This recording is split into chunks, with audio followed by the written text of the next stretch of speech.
Well, a hearty good evening to everyone. It's so great to have such a great crowd here to watch your city council in action. I know that city council definitely performs much better in front of a big crowd, so we're very, very happy to have you here.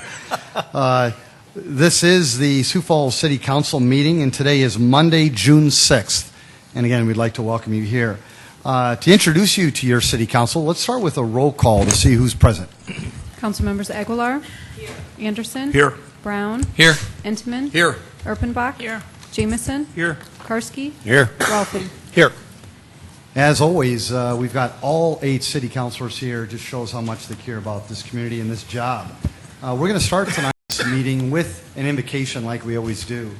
To lead us in that invocation is Councilor Rolfing. After we stand and he presents that prayer to us, if you could remain standing, we'll then follow it up with the Pledge of Allegiance. Councilor Rolfing, thank you.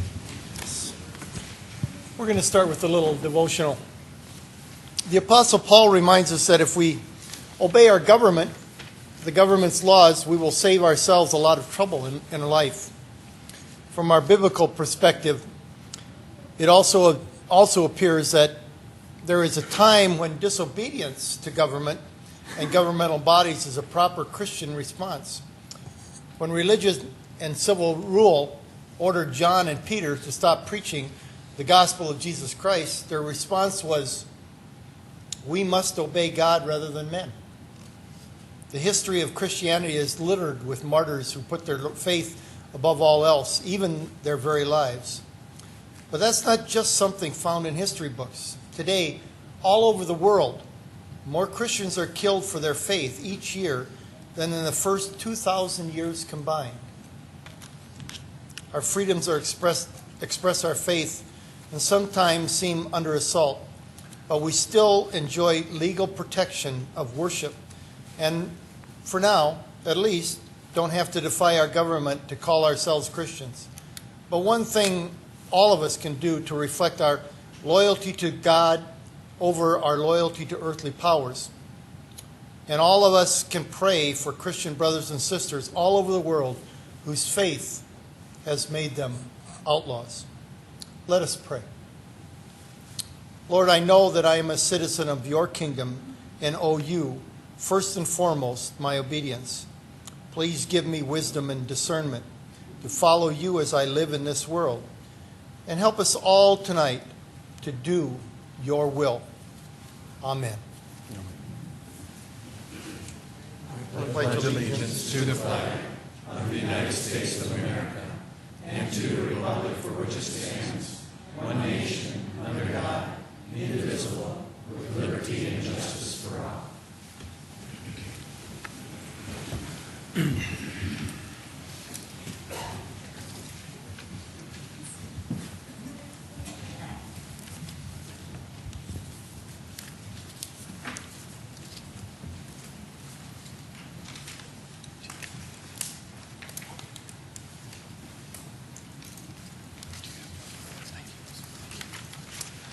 Well, again, good evening and welcome. We actually have some visitors here from way out of town, and so it's great to have you here at the City Council meeting. We are going to start tonight by recognizing 3 different locations within Sioux Falls that have made our city even more beautiful than what it already is. And we call them the Mayoral Beautification Awards for 2011. Sioux Falls Beautiful is a nonprofit citizen group organized in 1999 with a mission to beautify and improve the outdoor environment in all areas in our city. Sioux Falls Beautiful works to enhance the landscape of our community by advocating the creation of attractive new and existing public spaces through the liberal use of color and light, and encouraging attractive plantings and sustainable practices on commercial, public, and private properties. Project endeavors Sioux Falls Beautiful has been involved with include the Mary Jo Wagner Arboretum, Arrowhead Park, diverse tree plantings within the city, and recent assistance in the Pettigrew Heights and Whittier neighborhoods. Sioux Falls Beautiful, along with myself, we wish to encourage Sioux Falls citizens to make the beauty of nature a priority in our city so that we continue to be the most attractive place possible to live and work. For 2011, we have 3 beautification awards. I'd like to present the first one to Bonnie Hale. Bonnie. First of all, welcome, Bonnie. Great to have you here. This award is the Mayoral Beautification Award for Homes and Yards. And for those that are here in the audience, we've got a picture of 2801 South 2nd Avenue, which is the property that Bonnie and probably some others put forth a great effort. Bonnie Hill, only you. Well, fantastic, fantastic. I love it. Thank you. She just said she aches because of it, but that's great. Bonnie Hale, a recently retired art teacher from Washington High School, now has a little more time to devote to her conifer-filled garden. Her gardening passion began with annuals, progressed to perennials, and has reached its current focus after she discovered the American Conifer Society. Bonnie is fascinated by the great diversity of sizes, forms, and colorings found amongst the trees. Her talent in art and painting are evident in the unique and attractive landscape she has created around her home. Thank you, Bonnie, for making Sioux Falls so beautiful. Thank you.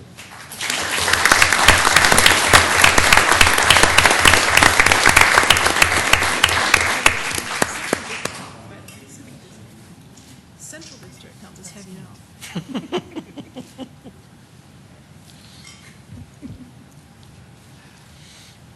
Next, we have the Avera Prairie Center. Can I have the representatives from Avera here, please? Thank you.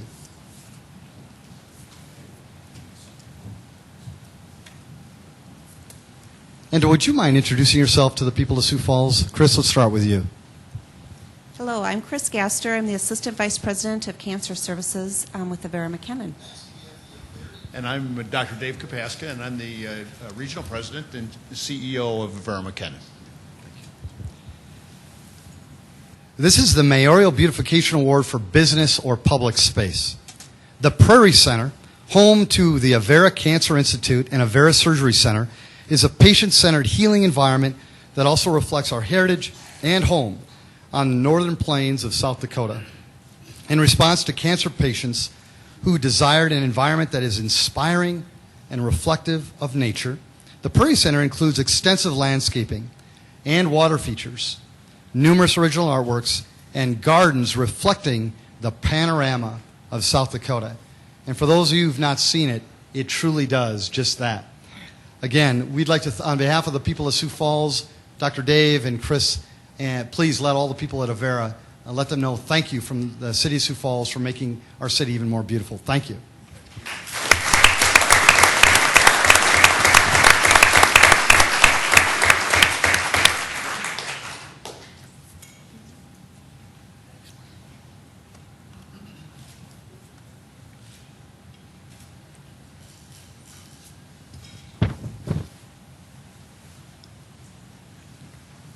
And Dr. Dave and Chris, I didn't finish your story. Let me, if I can, if you don't mind. The landscaping is beautiful as well as low maintenance with minimal watering requirements. Rooftop gardens provide a scenic view for patients on the upper floors of the Prairie Center and also reduce the heat island effect, cutting energy costs in the summer. Hallelujah. And providing added insulation in the winter. Outdoor ponds, and they are unbelievably beautiful, create beauty and interest as well as habitat for birds. Ponds also provide a positive environmental impact, preventing overfilling of water systems from rain or snow runoff that could result in flooding of other neighborhood properties. Planned as a green building, many design features combine to create an environment that enhances the healing process and ministers to the whole person, body, mind, and spirit. Again, thank you, Avera, for your commitment to Sioux Falls. Thank you.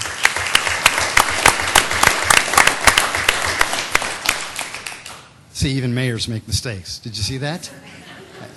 Didn't follow directions well. Learn from this mistake, okay, young people? Okay. Next is Mary Ellen Connolly. Mary Ellen, welcome.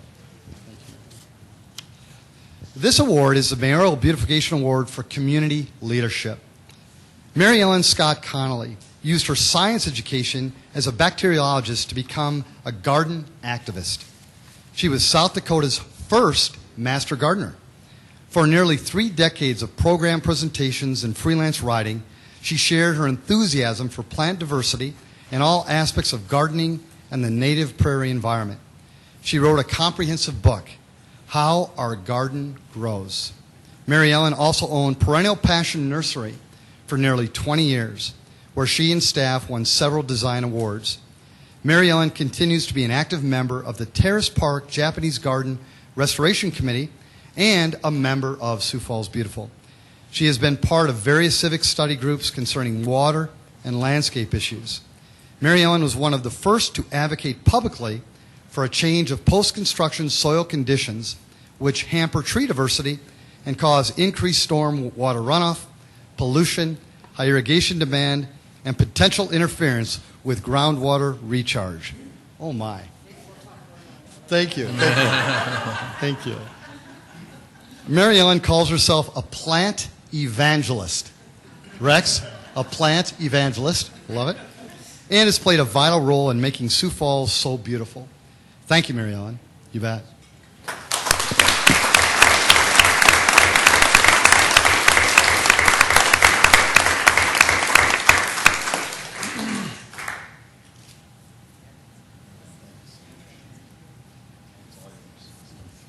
And again, congratulations to all the folks who are doing their best to make Sioux Falls so beautiful. Thank you.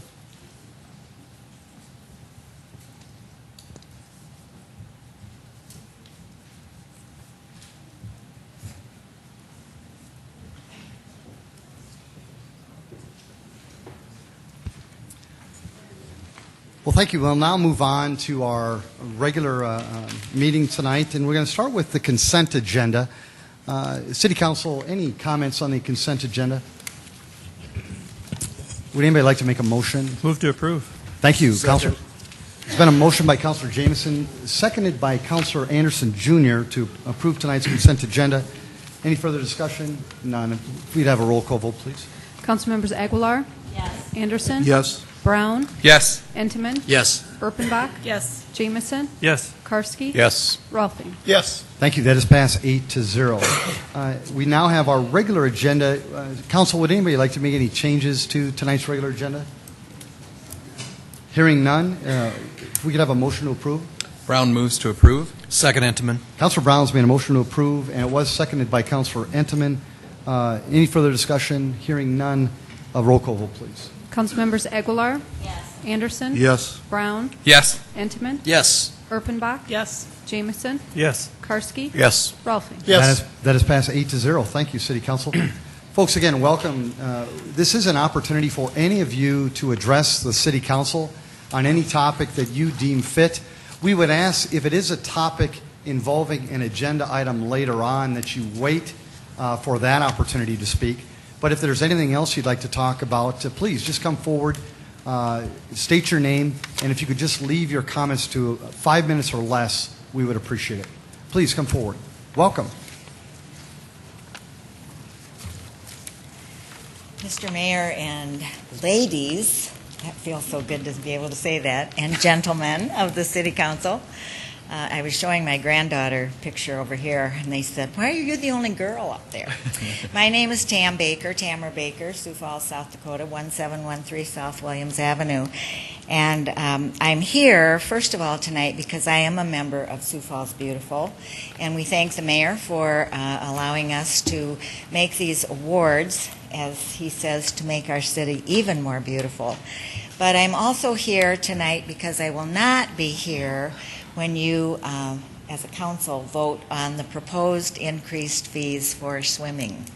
I was unable to be at the informational this afternoon, again, because I was picking my granddaughters up from the bus after their warm day at Leif Erikson.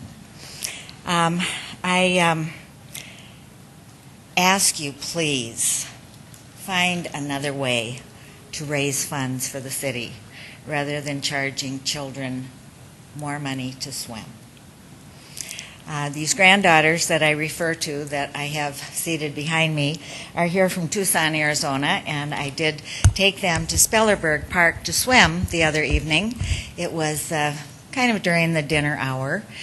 Beautiful, beautiful evening. Not very many people in the swimming pool. In fact, each of the girls had a diving board to herself. I was very struck by 4 youngsters who were at the fence. And they were not looking, they were longing to be inside at the swimming pool.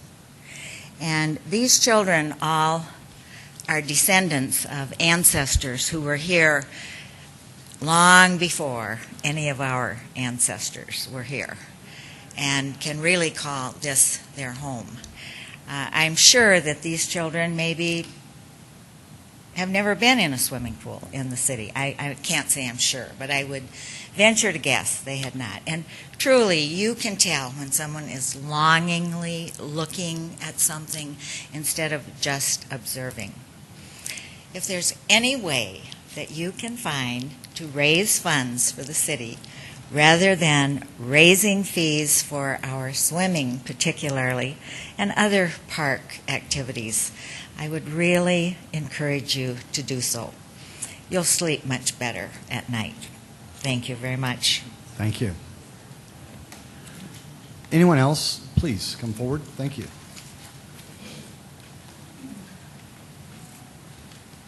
I got a few. I'm Roger Aldersmith. I have a few opinions on trends in free land as it affects the event center.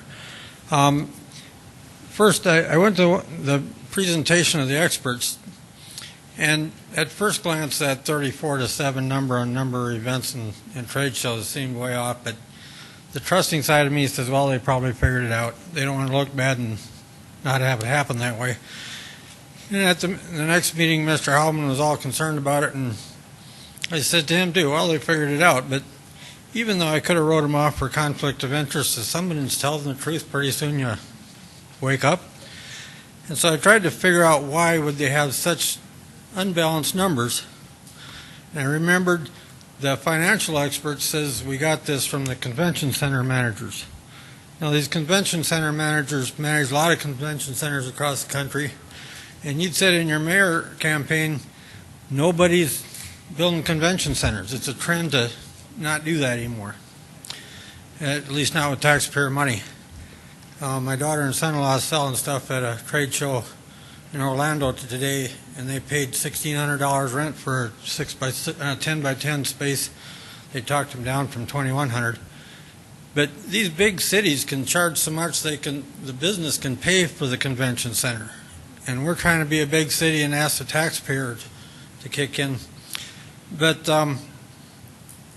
if these people are managing convention centers all over and the taxpayers quit paying for them, and they hear this little city that wants to add on a convention center, and if they can make it work real well for you because they manage conventions all over and they can steer a bunch of them toward you for 1 year, so you'll brag to everybody else how well it worked, then the next year everybody else builds them and they take them away from you and send them to somebody else that just built a new one.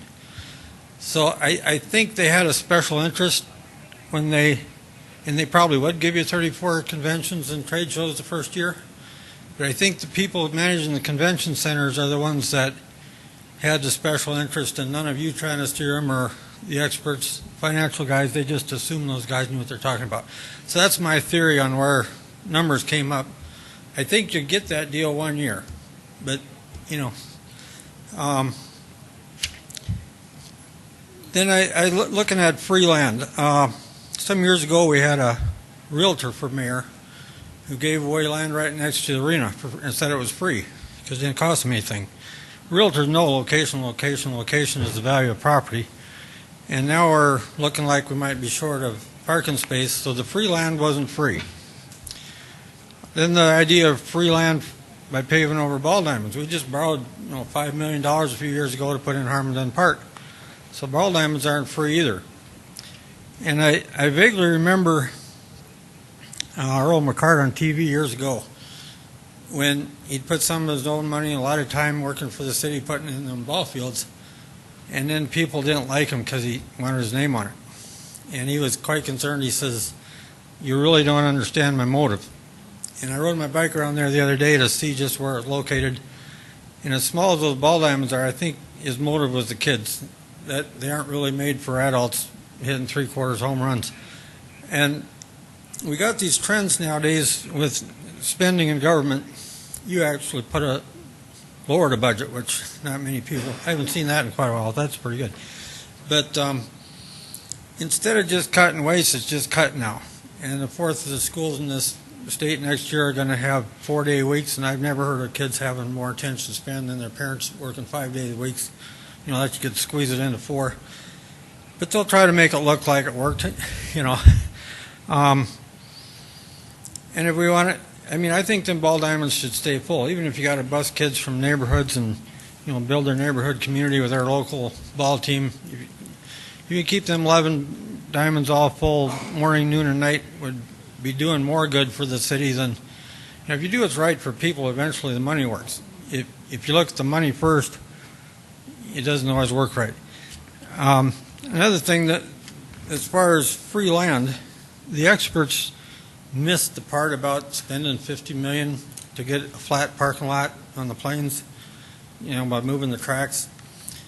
This is $10 million of our money and $40 million, not just federal money, but out of the state allotment.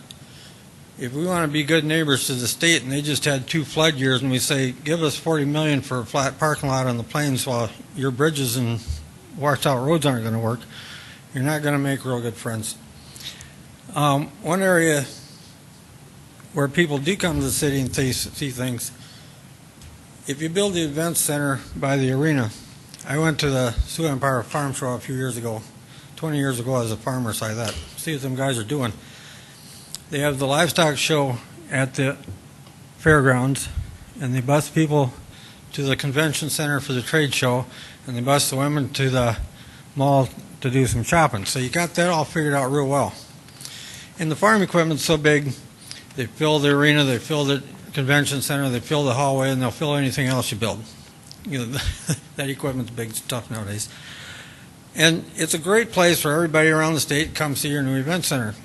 And I don't know how many other things would fill the entire thing, but at least one will. I can guarantee that.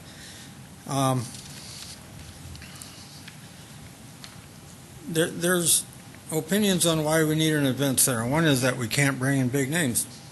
Well, we brought in Sharon, we brought in Elton John, and then we started a task force, and all of a sudden we couldn't bring any big names anymore because the arena ain't good enough. And as soon as the task force quits, the next month we get Carrie Underwood, who is the biggest name in country music. When you're not trying to prove it don't work, it works. And so Sioux City filled theirs twice a month before they built a new one, and does ours get filled more than 2-3 times a year? Maybe it does that, I just don't know. But I'd like to see it fill up regular to prove we grew into the old one before we build a new one. And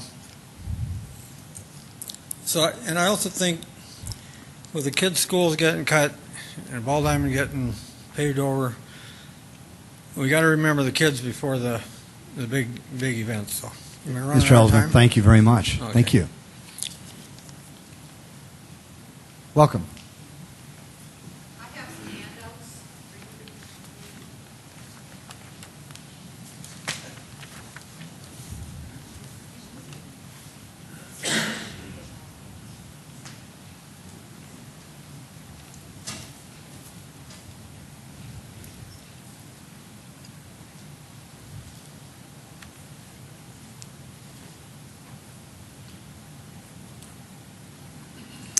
Good evening. Good evening. My name is Teresa Staley, and I've lived here in Sioux Falls since 1984. I'm here tonight to talk about our proposed water rate increase of 14%.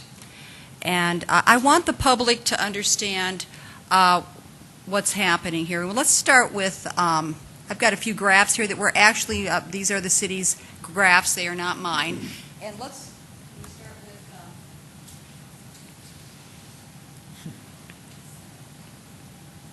so here we have, for the public, this is for the public's information, we've got our water increases, and we just heard today information about why we should increase that to 14%. If you look back 2007, we have a 12% increase, 2008, 13.5%, 2009, 14.5%, 2010, 14%, 2011, 14%, and now 2012, 14%. 2 months ago, if some of you will remember, we had another issue arise, and that had to do with the sewer aspect of this, or the water reclamation. Would you put that chart up, please, right there? And I think the public, even as I've been talking to the media, they're a little bit confused about how these two separate entities are coming together. Our sewage fees, and we had the rationale given that we needed to take care of our infrastructure of the sewage systems. That was one of the rationales for raising this. But in 2007, we had a 16% increase, 2008, 19%, 2009, 18%, 2010, 16%, and then we have two raises coming that will equal 8% in this year. And so my concern is that, and along with what Tam Baker so eloquently said about swimming, we always need to be sensitive to our citizens no matter what their economic level is. Water and sewer is a basic need in our city. And as I've been listening, and I sat here and I know you were listening, we heard a 70-page report, and I could see some of your eyes glazing over as you were listening to this, watching charts, and lots of garbledy-goop about why we should raise our rates. And the bottom line is we've been raising rates, as we can see here, and let's tell the Public Works Department, hey, let's use that money we're already taking in more effectively, and let's not raise this. How about a compromise? Maybe come back, none of you have done this, but come back and say, you know, maybe we should take this plan that was implemented during our high time of 2007, and maybe we should modify it a little bit. That would be appealing. We'll have maybe a 7% increase. But nobody dares challenge these people. And nobody dares challenge our expert, the consultant. Would you put this up, please, right here? You know, we got a lot of consultants in our city, and I was very impressed with our health gal. Is it Jill Franken? You know, she came up and taught you about raising some fees today. And she had done some comparable things with other cities. And I caught her after she was done speaking, and I said, did you have a consultant to help you get that information? She said, no, we did it in-house. How appealing. But no, in our Public Works Department, we have, and I'm not trying to take the income away from this guy from Bismarck. I think he's kind of angry at me for bringing this up 2 months ago. But I'm not trying, but I am about helping keep things in perspective for our city. But you look at what we got here. We paid this guy in his company $304,976, almost $305,000 to tell us to raise our rates. And that wasn't including 2011. Mark Cotter told me he was going to get me that number of what we've paid him already this year. Now, it was interesting when Greg Jameson asked him this afternoon if we could maybe have him come back less frequently. And, I mean, Greg, I appreciate that. And you've mentioned that to me before, but that would be like asking an employee, gee, could we have you come and work for us like half-time? Do you think we could make it without you? Well, of course, he's not going to say that's a good idea. So I think we need to be just very sensitive to how we're spending our money, and especially with this event center looming in the distance, we've just got to be careful about raising these rates. And unlike natural gas and automotive gas, those rates are going to fluctuate. Once the city raises a fee, it will never be lowered. I know that. So I just would ask you, as these weeks come up here, that you would be sensitive. I'm encouraging citizens to call you and let their voice be known, because you've heard from the expert. Now you need to hear from the public. Thank you. Thank you very much.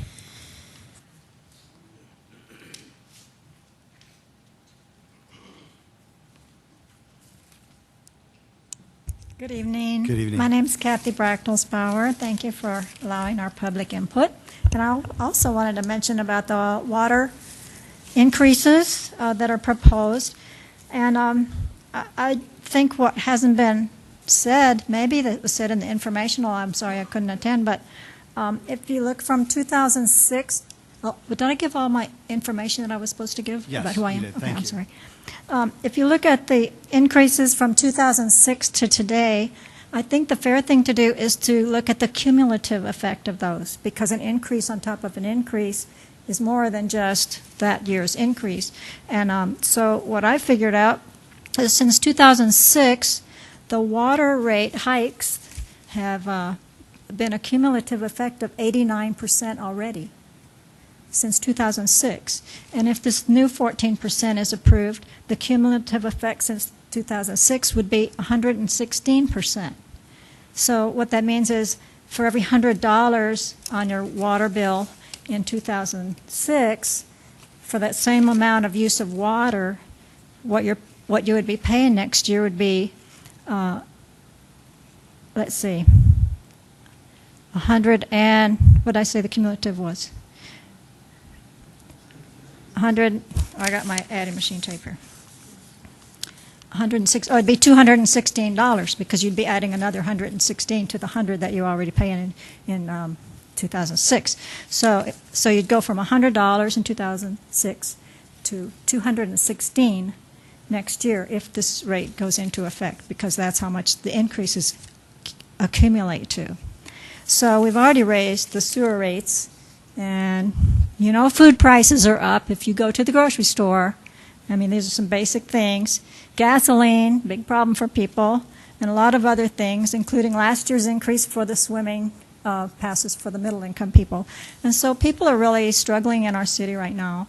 And I know you'll be deciding how to spend $3.8 million, and it'd be good to think about maybe some increases could be put off until after we're out of such a severe recession as we've been in. Because all these increases I've been telling about, for the most part, that's been over a very severe recession that hasn't ended yet. A social service worker mentioned to me today that people are still losing jobs, having hours cut, or working at reduced hours that they haven't been able to pick up yet. And so the people are really struggling. Last month, a worker in a nursing home was wondering about how she was going to pay for that swim pass for the middle income that went up, the increase that started this year. Today, my husband talked to a retired person, and the matter of this water increase proposal came up, and this person's senior citizen worried about staying in their home, about maybe losing their house, because so many different things have added up to, it's nickel here, a dime there, a dollar here, a dollar there, and it adds up to a lot. So I just wanted to put a plea in to postpone any possible increases. I know we need water, we need a good system, it's expensive, but if anything can be postponed until a better time, that would certainly help. And I want to say one thing about swimming also while I'm here, because we really do appreciate the fact that children, the lowest income children, are able to swim for free in our city. That is just a wonderful thing. And now our concern tonight and the next couple of weeks is about the kids who get free and reduced lunch during school year, but their families don't get food stamps. And of course, they're eating at home in the summer and no food stamps. And kids are expensive, let's face it, so anything you do for children. And I brought this sweatshirt. It was just too hot to wear it. I'm sorry, but I wanted you to see. This is the quote from the sage in our region, Garrison Keeler, who says, "Nothing you do for children is ever wasted." Thank you, Kathy. Next, welcome. Hi, I'm Andreen Strickers, and I live at 5321 West Pritchard Drive. I'm here, well, I second a lot of the things that have just been said, but specifically I want to ask you not to increase the swimming fees. I was born and raised in Sioux Falls, and I'm one of 7 kids. We walked about a mile each way to first Drake Springs and then later to Terrace Park 2 or 3 times a day. Swimming was free. And if it hadn't been, we couldn't have gone swimming. I mean, there was no doubt about it. And swimming is a great exercise for kids. We're so concerned about obesity in our country. Swimming is a great exercise. It also keeps kids off the street. We've got problems with juvenile delinquency, and we just need to do whatever we can to let kids swim free. And I'd like to make swimming free again for everybody. I suppose it's impossible to go back that far, but to me, and I didn't live in Sioux Falls when a lot of the pools were converted to these play parks with the slides and stuff. To me, that isn't necessary. I think that just the regular pools are more beneficial, but again, it's too late to change that. But anyway, I'd like you to please not increase the rates for swimming. Thank you very much. Folks, anybody else? Welcome.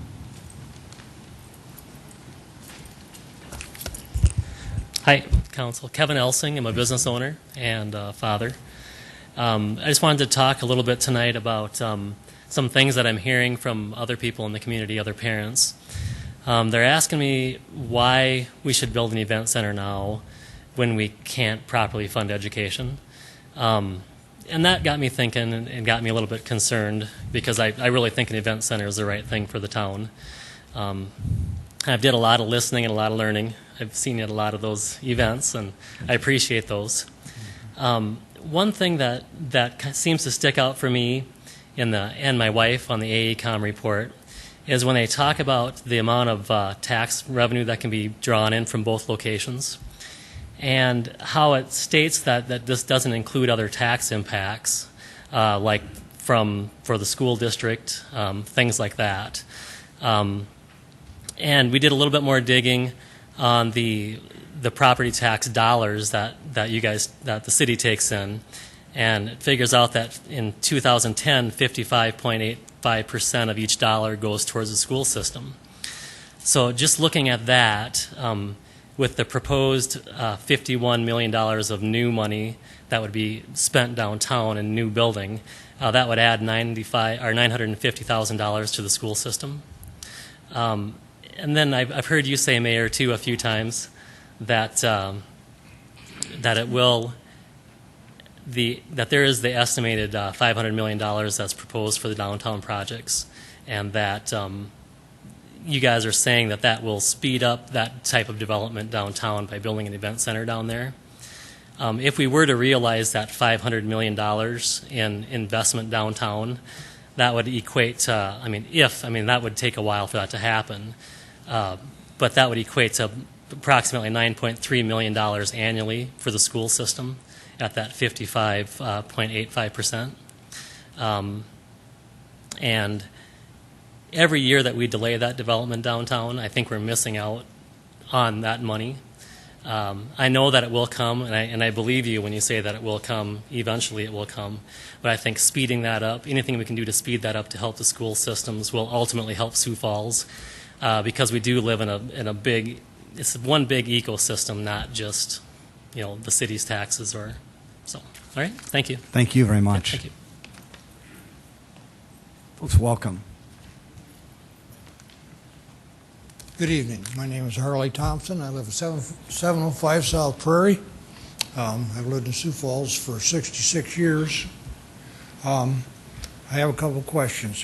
First, how large of a crew Mr. Thompson, I should let you know, and I apologize just so we don't miss your expectations. This is an opportunity for you to address the council. It's not a Q&A session, but if you want to relay the questions to us, then maybe we could follow up with you after the meeting, but it's not the council won't be answering your questions as you ask them tonight. Just wanted to make sure you were aware of that. No, I realize that. Okay, very good. I realize that. I just wanted to make a statement. Very good. Okay. I don't know how many people we have on the street department that are doing residential streets. Okay. You always talk about you're going to see a lot of cones. You're going to see a lot of cones. We do.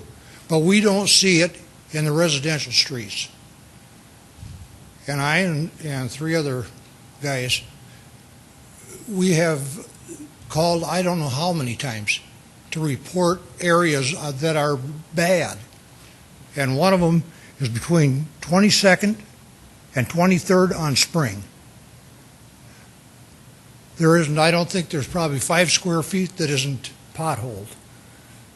There's a pothole the size of 3 footballs in front of B&G Milky Way on 12th Street. At rush hour, you can't help but hit it. If you pull over, you're going to smack somebody. I believe, if I read right, there's out of the $3.8 million that's floating around, there was, I believe, $1.8 million was going to be set aside for streets. Okay, is this residential streets? This is what I feel you folks are neglecting the blue-collar people. I know the city is run by wealth. It has been for as long as I can remember, all the time. But when you folks were campaigning, if we were voting today, there's only 3 of you that I'd vote for, and I voted for most of you. But you're not keeping your word. Everybody, when you were campaigning, Mr. Mayor, you told me twice that the event center was a few years down the road. You get in office and boom, here we got to go to your meetings, go to your listening meetings. I love those. All it is, event center, event center. And the little flunky like me that's lived in my house for 45 years, 46 years now, and seen my neighborhood, my neighborhood, I feel, covers 6 square blocks in every direction of my house. The streets are lousy. And I've been told, I call it and, okay, I'll put it on the list. I'll put it on the list. We're almost halfway through this year. So I would like you folks just to, when you're going to spend $500,000, $65,000 on naming rights and stuff, please stop and think about the residential areas. And I don't mean like in Prairie Green and places like that. I mean the average Joe residential area. I'd really appreciate that. Thank you. Thank you, Mr. Thompson. Thank you. Folks, is there anyone else who'd like to address the City Council? Welcome. Please come on up. We'd appreciate it. Mr. Stenga, just be ready, sir. Welcome. Thank you. Thank you. My name is Carol Flower. I live at 1404 South Hawthorne. I was born in Sioux Falls, and I grew up in Sioux Falls. I went away to school, got married, and I lived in Ann Arbor, Michigan for 25 years, but moved back 15 years ago. And I think the thing that surprises me is all the changes in the expense of living here that keeps rising. I think I would like to make 2 comments. One about the swimming situation. I noticed on this form here, it clearly says that in the past you've had free swimming passes for families that have lower incomes. And yet, on the front, there's no mention of that. And I would like for you to think about this, because there are families here that are on lower incomes that can't afford, for instance, the increases that you've mentioned here are between 50 and 100% increases. So this is my first comment. And I'd like to follow it up by saying that I recently talked to a student who got a job and was very excited to have a job as a lifeguard at one of the swimming pools, and she started telling me about all of the things that she would be doing, and then she said that she would be earning $10 an hour for this job and working 8 hours a day, so many days a week. And I thought to myself, I didn't say anything to her, but I thought to myself, this is an awful lot of money for a 16-year-old to be earning, when there's a lot of families that will not be able to use the swimming pool because they're still earning minimum wage. So I would like for you to just be thinking about that little discrepancy there. Also, I would like to mention about the water increases. I on a personal level, find it absolutely astonishing that the city would increase the amount percentage-wise 14%, 16%. You add those 2 together and you've got a pretty big increase in percentage there. This is more than the cost of living for a lot of people. I don't earn a huge amount in my salary, and my salary hasn't changed in about 3 years now.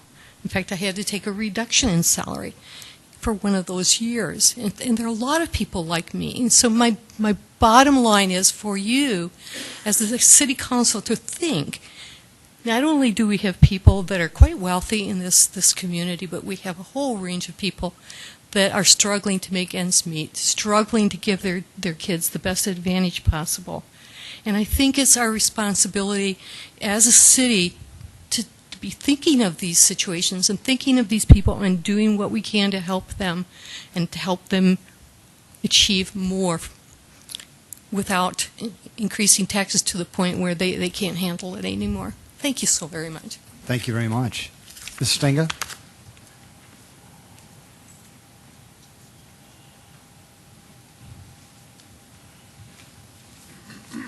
We're doing tonight, guys.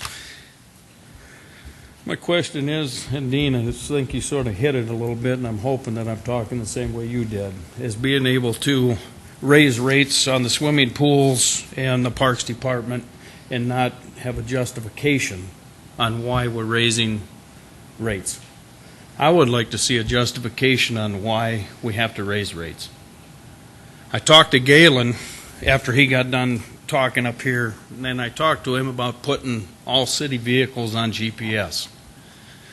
So not only we know where all city vehicles are at, but it'll be able to where a police officer, it'll make it easier for dispatch.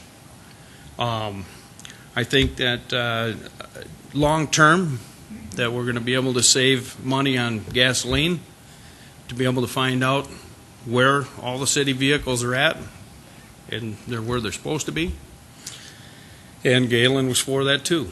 He would like to see that. About the water rates, I live in an elderly community. Again, my neighbors got up to about the 21st day of the month, $12 in their pocket. You guys want to raise the water rates, the sewer rates, electrical rates, these people won't have anything after the 15th. 250 people lined up to get food out at the fairgrounds. Any one of you people go out to the fairgrounds and talk to them people out at the fairgrounds. I've asked you I don't know how many times. Go out, ask them. They gave ice cream out here. How many people were in line in their car just trying to get some ice cream? I mean, I don't know if you guys really get it. I think what they should do is put everybody on a budget and see how it is every month so you know what a dollar is worth. I am almost fed up with fees being raised with no justification. There are mismanagements in the city. There are things that go on in this city that people don't want you to know. And I think it's time that we open up and let people know. I think that everybody in the city, that where they see a city vehicle where it's not supposed to be, call in, because a lot of it's being misused. And when we talk about the entertainment center downtown, I think we put enough buildings and businesses on the, if I'm correct, it's a TIF project. How many more do we need on the TIF project? I think the citizens have put up enough. Thanks. Thank you, Ms. Stinga. Folks, is there anyone else who'd like to speak to the City Council? Well, very good. Thank you very much for the comments. I know the City Council appreciates it. I do as well. And we certainly want to offer you that opportunity. We'll now move on with the rest of the agenda. Item number 37. New 2011-2012 retail malt beverage South Dakota Farm Winery license for Crystal Investment Corp., Black Diamond Casino, 5113 West 41st Street, including video lottery terminals, effective July 1, 2011.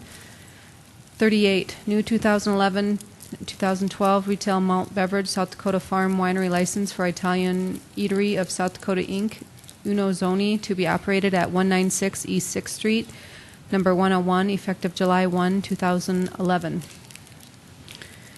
39, new 2011-2012 retail malt beverage South Dakota Farm Winery license for Philanthropy Promotions, Inc., J&L Harley-Davidson, to be operated at 2601 West 60th Street North, effective July 1, 2011.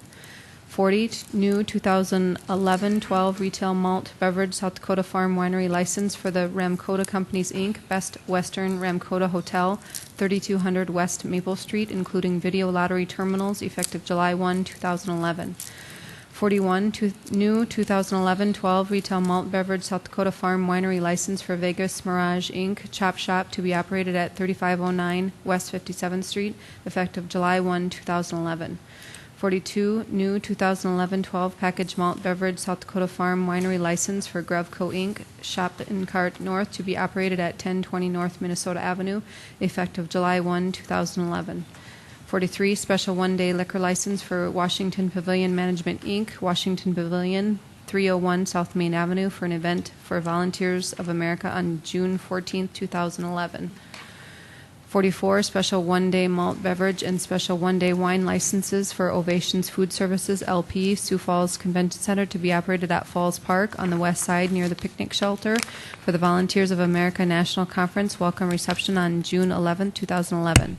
45, various retail malt beverage and packaged malt beverage license renewals for 2011-12 to be operated at various locations in the city of Sioux Falls, South Dakota, identified as Exhibit B. Welcome, Lori.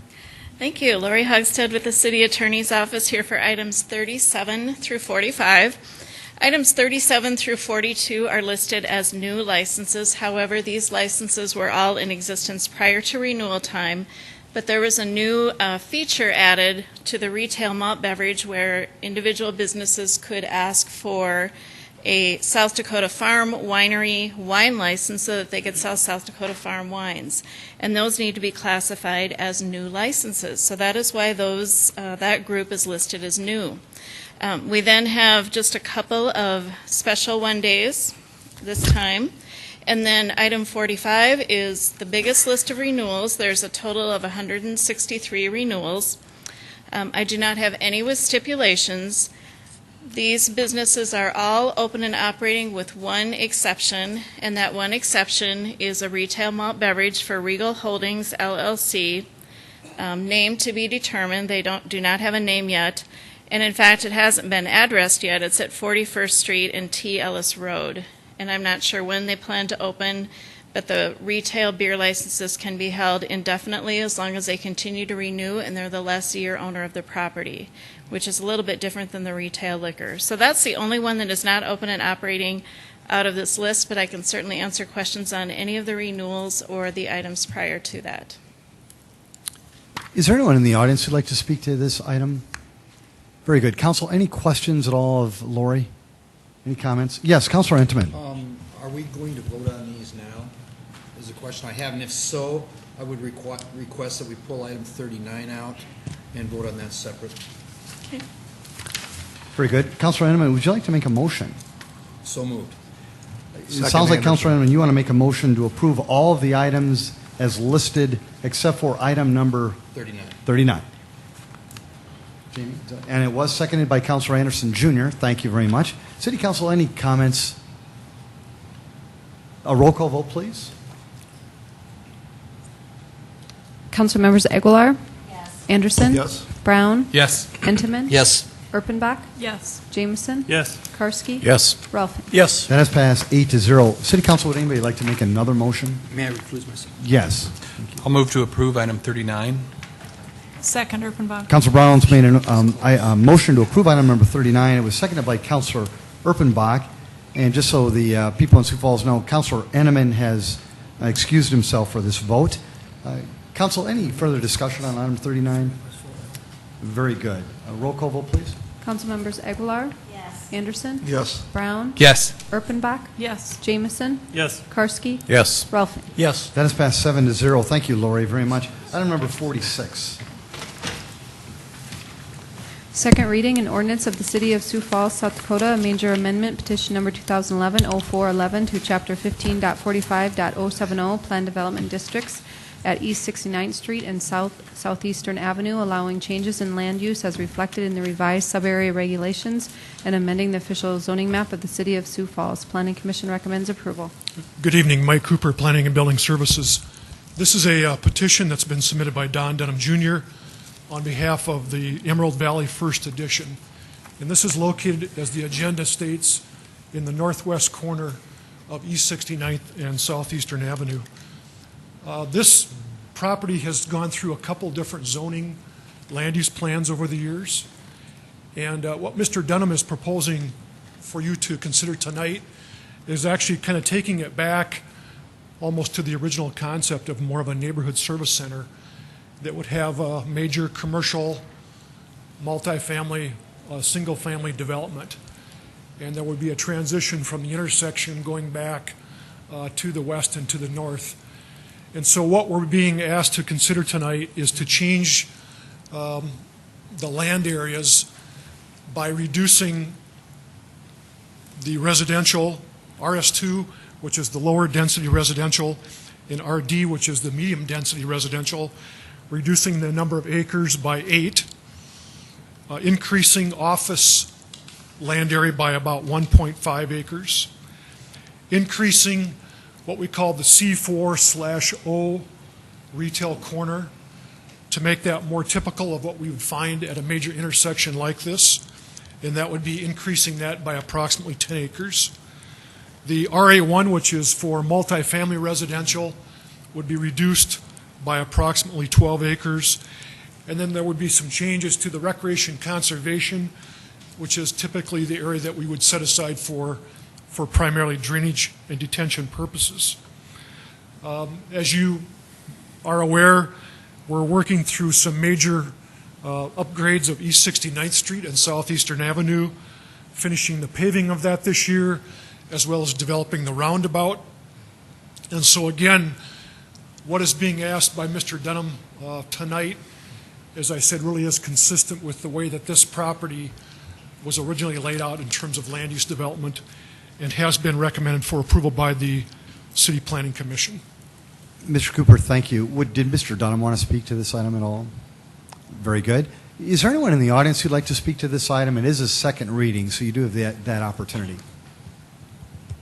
Well, very good. Council, any reaction to Move to approve. There's been a motion to approve by Councilor Anderson Jr., seconded by Councilor Rolfe. Any further discussion or questions? Hearing none, a roll call vote, please. Councilmembers Aguilar? Yes. Anderson? Yes. Brown? Yes. Entenmann? Yes. Erpenbach? Yes. Jameson? Yes. Karski? Yes. Rolfing? Yes. That is passed 8-0. Thank you, Mr. Cooper. Item 47. First reading, an ordinance of the city second reading, an ordinance of the City of Sioux Falls, South Dakota, rezoning property at 708 South Spring Avenue from RD Residential District to the C2 General Commercial District, petition number 2011-0414, and amending the official zoning map of the City of Sioux Falls. Planning Commission recommends approval. Mr. Cooper.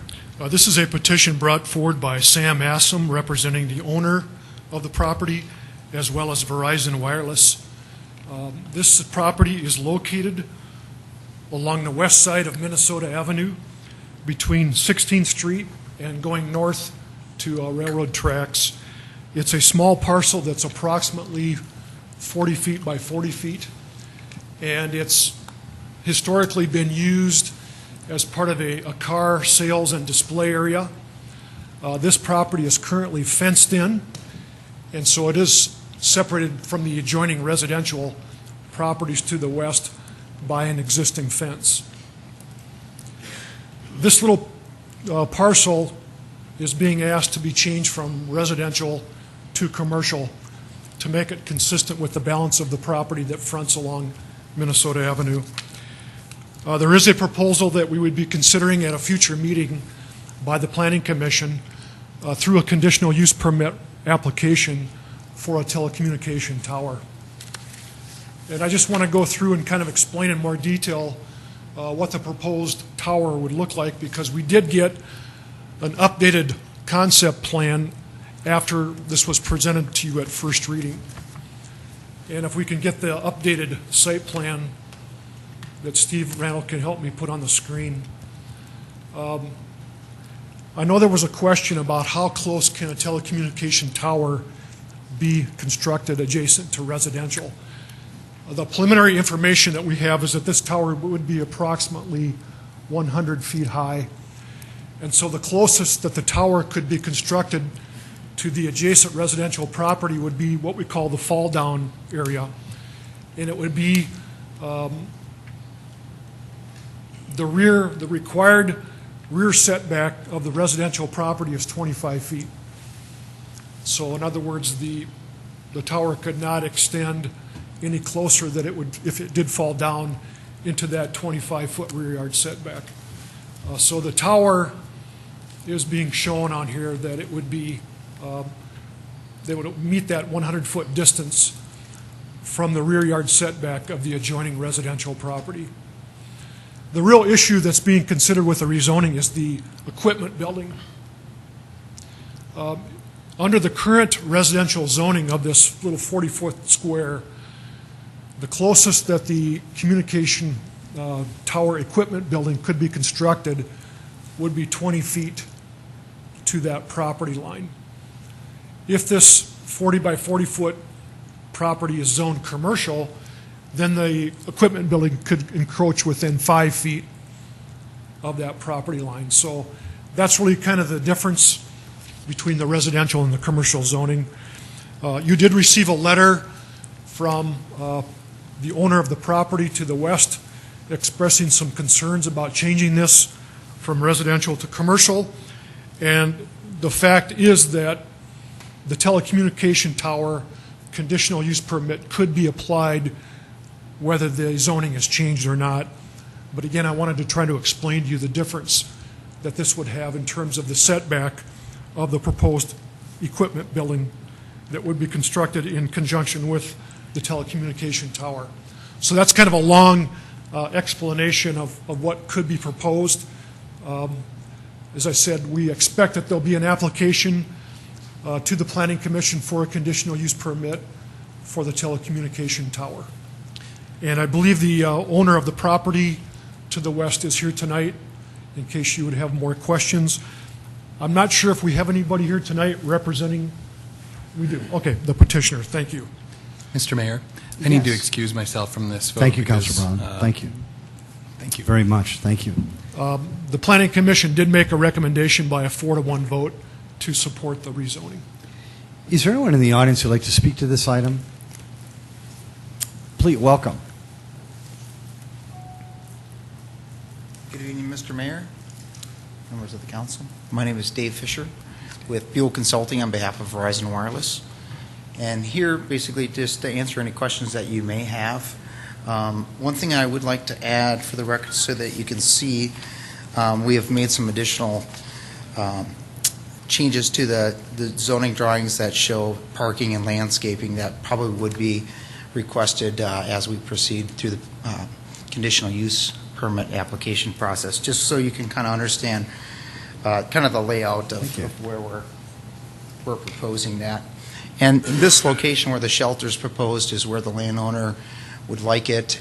He has some future development plans for a drive-through, and to best utilize and be most efficient with this property, this is the location that helps him meet those requirements for his future plans.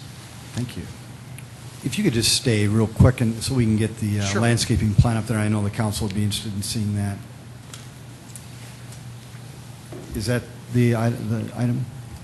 Yeah, so to the east of the shelter, you can see we've proposed a fence to the east of our HVACs and then some landscaping. And I do have elevation here, if that would help as well. And as well at the base of the tower too.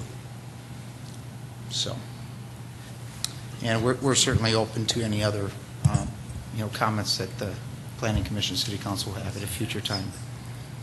Council, before we ask anybody else in the audience, is anybody? Yes, Councilor Urbanbach. Can we just switch those back again, please, since we only have the one copy?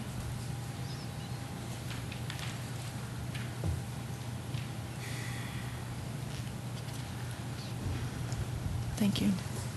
And between the tower and the building, we've proposed 2 parking spaces for the technicians. Could you pull your microphones down a little bit? Sure. Sorry about that. And just to confirm to it, we will be proposing a stealth design,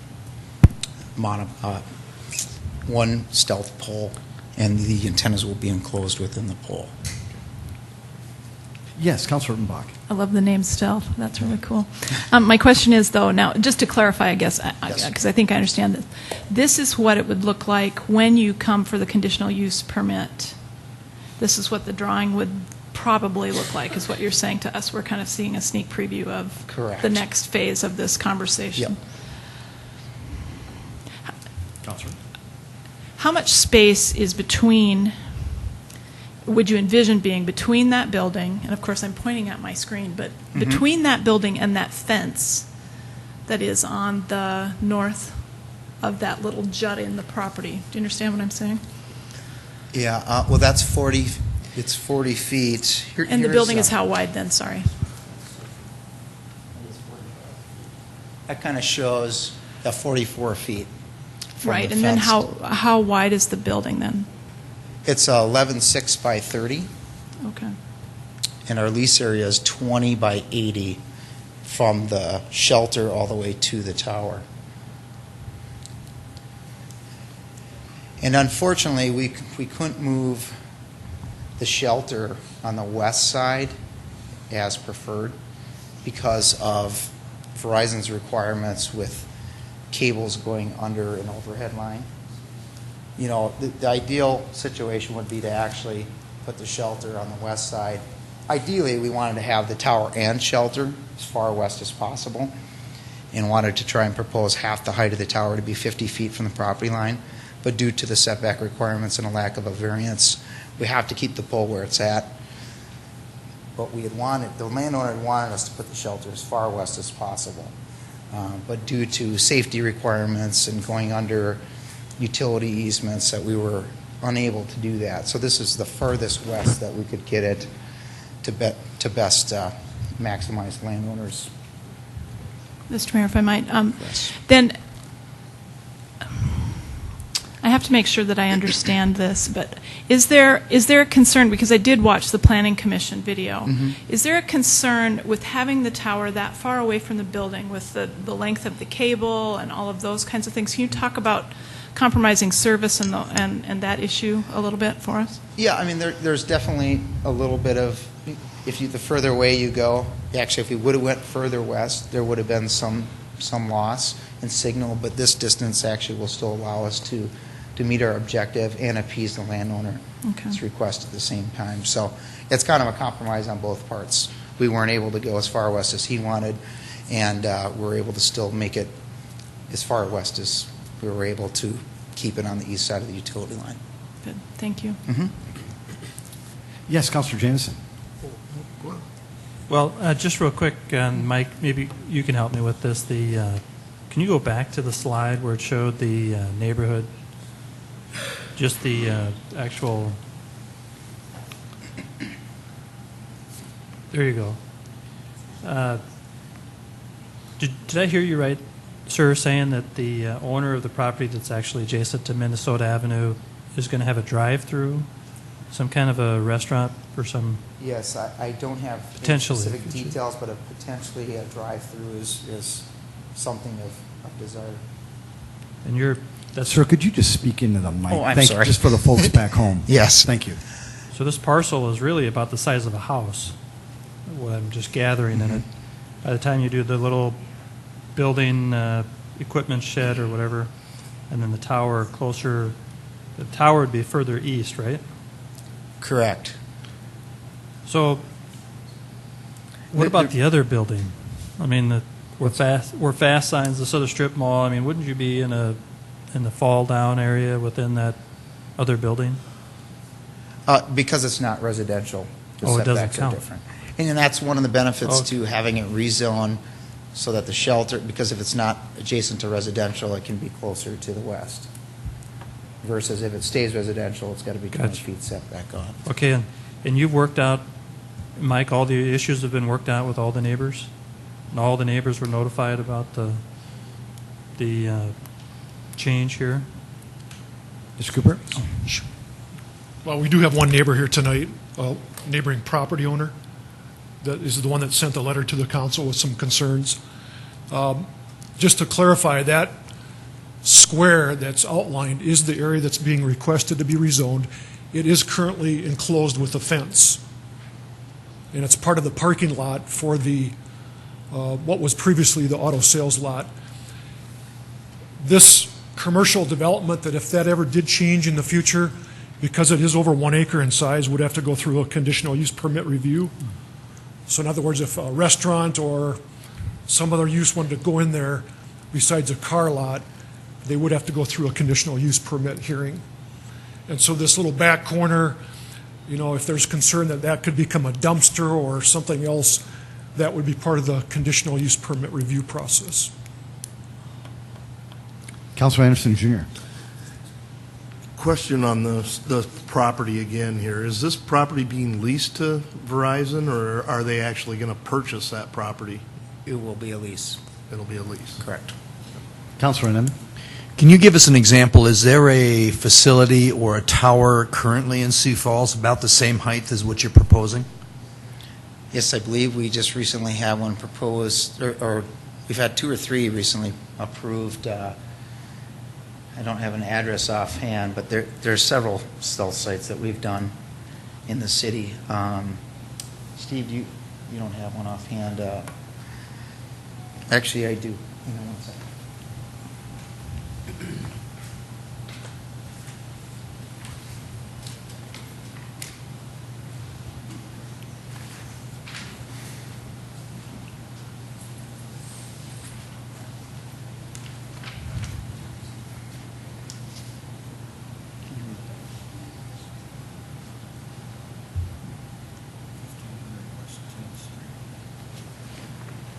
This stealth design was recently approved at 1500 West. Sir, I'm going to ask you to speak into the mic again. I'm sorry.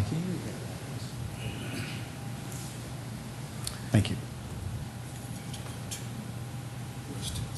1502 West 10th Street, and it is a stealth design as well. I don't believe it's constructed, but it was approved. And it'll be a similar design to that.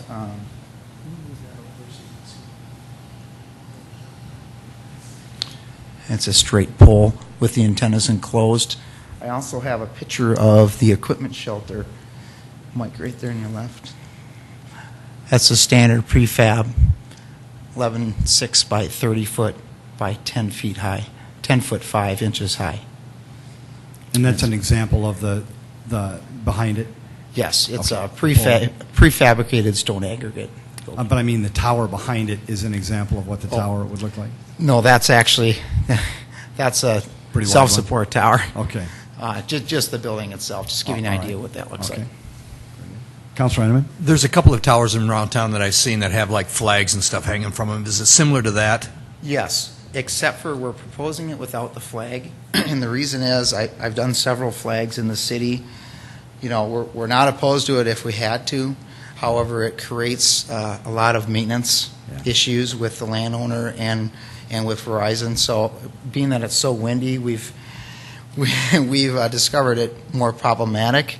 Not that we're not patriotic and that we wouldn't entertain it, but we have found that leaving the flag off and coloring it, either leaving it galvanized or painting it brown or whatever color is recommended, we're willing to do that and make it blend in. But conceptually, it's the same thing, is what you Yes, see some of these flags on some of these towers. Yep, canisters with the antennas inside, and you can't see the antennas. That is correct. Councilor Jameson. Just real quick, how tall are some of the other trees right around there? I mean, I'm trying to envision 100 feet versus how tall is a regular tree? Is it going to be I don't know, you might be able to speak more than me, but 55, 60 feet maybe? So we want to clear the trees. Okay. And the reason for this site, just so you understand, we have a site at Sanford Hospital, and we have capacity issues, an abundance of calls, and to offload the traffic from that existing site. That's why this is being proposed, to help render that situation. Councilor Rolfing. Thank you, Mr. Mayor. I have just a slight concern that little piece back there. How did that get to be? Maybe Mike can answer that. How did that get to be there in the first place?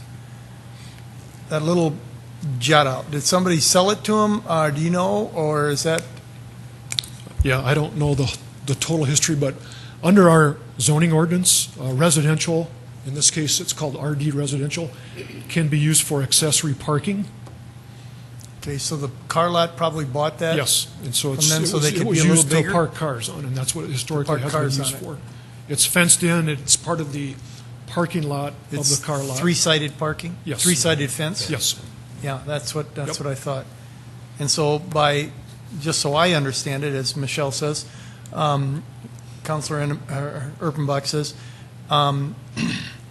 we're going to rezone that to be exactly the same, or commercial then? Yes.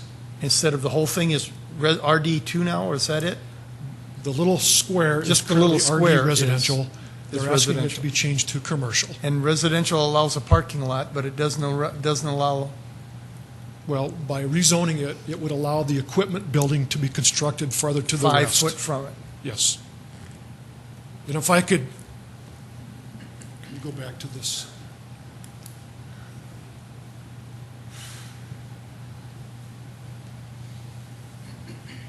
I get the idea on the 5 foot thing, but I don't understand why you can do it. Why in the first place you make it residential, right, and you can make it a parking lot. Why wasn't it done commercial in the first place to make it a parking lot? It just has never been requested in the past. It was. But how do they make it a parking lot by having it residential? Residential allows accessory parking. It does. Yes. Okay. Okay. So the square that's got the X through it is what's being asked for rezoning, and you see that the equipment building is proposed to be 5 feet from there. That, if the zoning is not approved, they would have to be 20 feet from that box. Right. Instead of 5 feet.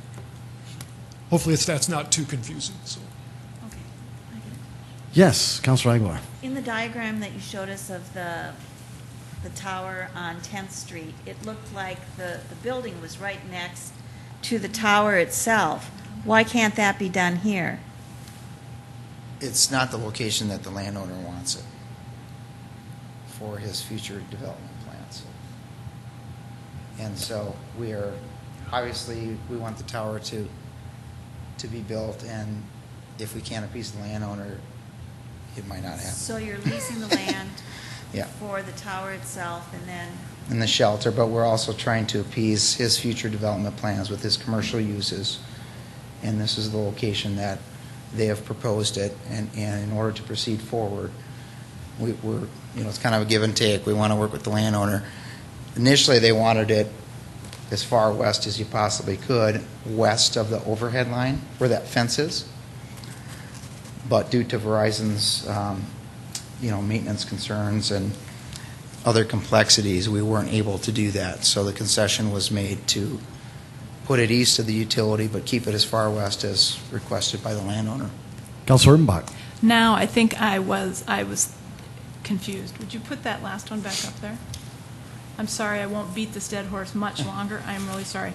Where the X is the area that we're talking about changing. We're not putting the building into that X. Correct. It just allows, because that then becomes, that box on the west becomes C2. It enables the far west box. Yeah. With the big X. Yes. With that, yep, with the big X being rezoned to C2, it allows the shelter to be 5 feet off of that property line rather than 20 feet as requested by the landowner. Very good. Sir, you would like to speak to the City Council as well. Would you mind coming forward? Thank you. And don't run away. We may need you back. Sure. Thank you. Welcome. Good evening, Mayor and City Council members. My name is Jack Leninger, and I own the property at 728 South Spring, which is adjacent to the south of the proposed change in zoning. That would be just down from the box that's up there right now. All that property all over to Spring is what I own. And the area from railroad tracks on Spring Avenue to 16th Street is presently zoned RD residential, not R1 or R2, but RD residential. The purpose of zoning regulations, according to the city ordinance, 15.01.020 part pertaining reads as follows. These regulations have been made with reasonable consideration of the character and intensity of various land uses and the need for public facilities and services that would develop from those uses. These regulations are necessary for the best physical development of the community. I want to emphasize this part. The regulations are intended to preserve and protect existing property uses and values against adverse or unharmonious adjacent uses by zoning all land within the corporate limits of City of Sioux Falls. Land use regulations divide the area into a number of zoning districts. One of these zoning districts is the RD Residential Zoning District. Item C of 15.01.020 reads as follows. A number of residential districts have been provided. The regulations provide for single-family attached housing, which is located on fairly large lots, as well as for the construction of duplexes, townhouses, multiple units, and manufactured homes. This part I want to emphasize again. The regulations establish districts where the single-family homes are provided maximum protection from intrusions, including higher density residential uses, while still providing safe, attractive areas for apartments, townhouses, and manufacturers' homes to be located. From the preceding language under Chapter 15.01.020, Purpose of Zoning Ordinance, it is apparent that there was an explicit intent to protect the residential areas from intrusions from the typical or from the type being proposed by this rezoning request. Further, the reason the owner claims he needs to have the area rezoned so that a telecommunications facility can be installed on the front portion of the lot east of the area proposed for rezoning. And that reason is so stated under the purpose in his rezoning petition. However, at the Planning Commission meeting on May 4th, 2011, the person representing the landowner in Verizon Wireless, Mr. David Fisher, who just spoke to you, stated that the project of installing a telecommunications tower and buildings does not require a rezoning of the 44 by 44 property, which rezoning is the subject of this reading tonight. His statement was in response to my objections regarding the rezoning. In fact, he stated that, and I quote, Verizon would prefer to have the equipment shelter as close to the tower as possible, end quote. It is the property owner that wants the building further west of the tower, not Verizon. He also stated during his response to my objections that, quote, obviously the shorter coax run and the closer the tower is to the building, the less signal loss and the less cost it is to us, end quote, us being Verizon. Having the building further west than necessary would actually reduce the signal strength and cost Verizon more money than the original proposal, which they had up on the screen. Could you put that original proposal back up there? That one right there. If you note the original proposal, the equipment building is 38 foot 7 inches from the residential property line, which is in compliance with the existing zoning and setback requirements. Because the setback requirements only require it to be 20 feet back, they've actually gone, with this proposal, 18 foot 7 inches further east than they would have had to have shown in the first place under the current RD zoning for the residential area. Therefore, there's absolutely no reason whatsoever for rezoning the property for this project to be completed. They can put their tower up, they can put their building in, and put it where it needs to be for Verizon, and would be better for Verizon, in fact, if they did it with the original proposal. In fact, if you look at the video of the Planning Commission meeting on May 4th, 2011, you can see that Ken Dunlap, the Planning Commission member, changed his mind and voted not to rezone after, and I want to point out this very much. He conclusively determined that what they are proposing for the telecommunications can occur under the existing C2 zoning without rezoning it. I hope that the council members have reviewed the Planning Commission meeting video from May 4th, item number 16 on the agenda. It was admitted by Dave Fisher from Regal Consulting and Steve Randall, staff member of City of Sioux Falls Planning and Building Services, that the rezoning of this piece of property is not necessary to move forward with this project. Finally, once the property is rezoned, they can use the area for anything allowed under C2 zoning. An example would be putting in dumpsters in that area. A stinking dumpster would be a real nice thing to have in your backyard if you wanted to barbecue or have a family gathering in your backyard. Another example would be having a contractor shop storage yard alongside your backyard with all the noise that goes along with it, which is allowed under C2 zoning. Note 15.27.030, permitted special uses under C2 zoning. It reads as follows. A building or premises may be used for the following purposes in the C2 General Commercial District, and I emphasize, in conformance with the conditions prescribed herein, or by obtaining a conditional use permit for such use in conformance with the requirements of Chapter 15.59. The conditions herein that they're talking about under item I in 15.27.030, permitted special uses, which allows a contractor's shop or a storage yard and is only subject to I-1 under 15.27.030. All they have to do is have an outdoor storage must be screened. That's all it has to have under C2 zoning. Now, if it stays residential, RD residential, they have to have a conditional use permit to do anything other than what is zoned for the RD residential. You see, once this is rezoned C2 commercial, all the commercial zoning rules apply, not just what they want to do right now. And once it is rezoned C2, there's nothing that says they have to go forward with the contract with Verizon, for that matter. Or what happens if Verizon leaves the area and takes the tower down in a few years?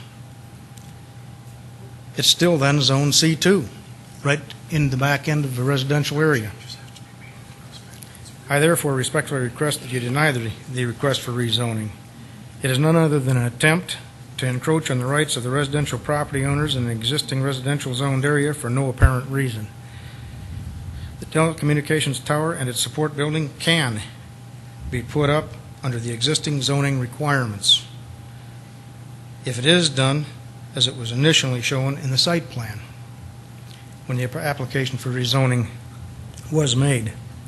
The first time I heard about this business of wanting to have a drive-through was right here tonight. They hadn't mentioned it prior to this. If they want to have a drive-through, that's just another reason why they want to have that zone commercial C2 back there. It prevents a lot of stuff from the traffic roaring around through that area if it's C2, because if it's C2, the C2 rules apply. If it's zoned residential RD like it is now, in order to do anything other than what the residential zoning requirements are, they'd have to get a conditional use permit in order to do it. So those reasons, I respectfully request that you deny this rezone. Very good. Thank you. Council, any questions for Mr. Lettinger? Yes, Councilor Rolfing. Dave. Jack, if you could just stick around as well, please, just in case. Thank you. Yes, sir. I need to know the purpose of exactly what they're talking about there with the, why we can't go with exactly what we're looking at there. Well, one of the elements, as you know, of completing a site, leasing, zoning, and permitting, and one of the key components is the leasing with the landowner. And as I mentioned before, due to the request from the landowner, they're not willing to proceed with our agreement as proposed this way, and they would like it to the west.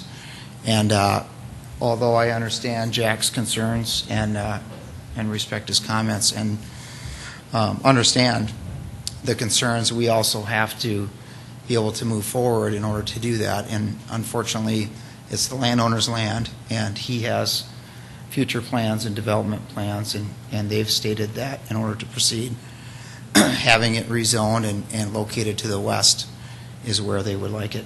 And unfortunately, he's the landowner I'm doing the agreement with, so we have to make some compromises and are trying to appease the landowner with his future development plans and the concerns he's expressed. Councilor Rolfing, any questions? Yeah, and further, and he's not here tonight to... No. I'm here on his behalf. They will be here attending the Planning Commission's conditional use permit process. Okay. Yes, Councilor Jameson?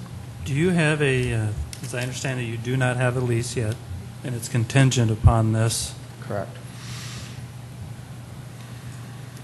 You know, and that's, I'm kind of in a rock and a hard place because I understand the neighbors and Jack's concerns as well, but we also, we're trying to get the site completed and appease everyone that has concerns. Councilor Jameson? Could we, Mike, could you point out exactly where Jack lives? Or a property owner? Yeah, it's the rental property to the south and west. Can we go back to the picture that shows the neighborhood? Oh, it's right there. Yep, there we go. The square box is the rezoning petition. To the south and west of that is the property that he's representing. That's where you live, Jack? Yep. Mike, what did Jack just say? Jack, just come out. My property goes clear back to the strip mall back there, which is just exactly straight south, right there. It goes clear back to there. And I understand that the same people that are trying to get this rezoned, that own that portion to the east and that parking lot to the east of the square that wants to be rezoned, also owns that property all the way over to Spring, including that house right there. That's my understanding of what they own, actually all of that all the way to Spring Avenue. It's a rental. Rent that area, that house that's right there that he just put the check mark on. And I might point out that the notice for the Planning Commission meeting and the notice for this meeting was posted on my property, not on their property.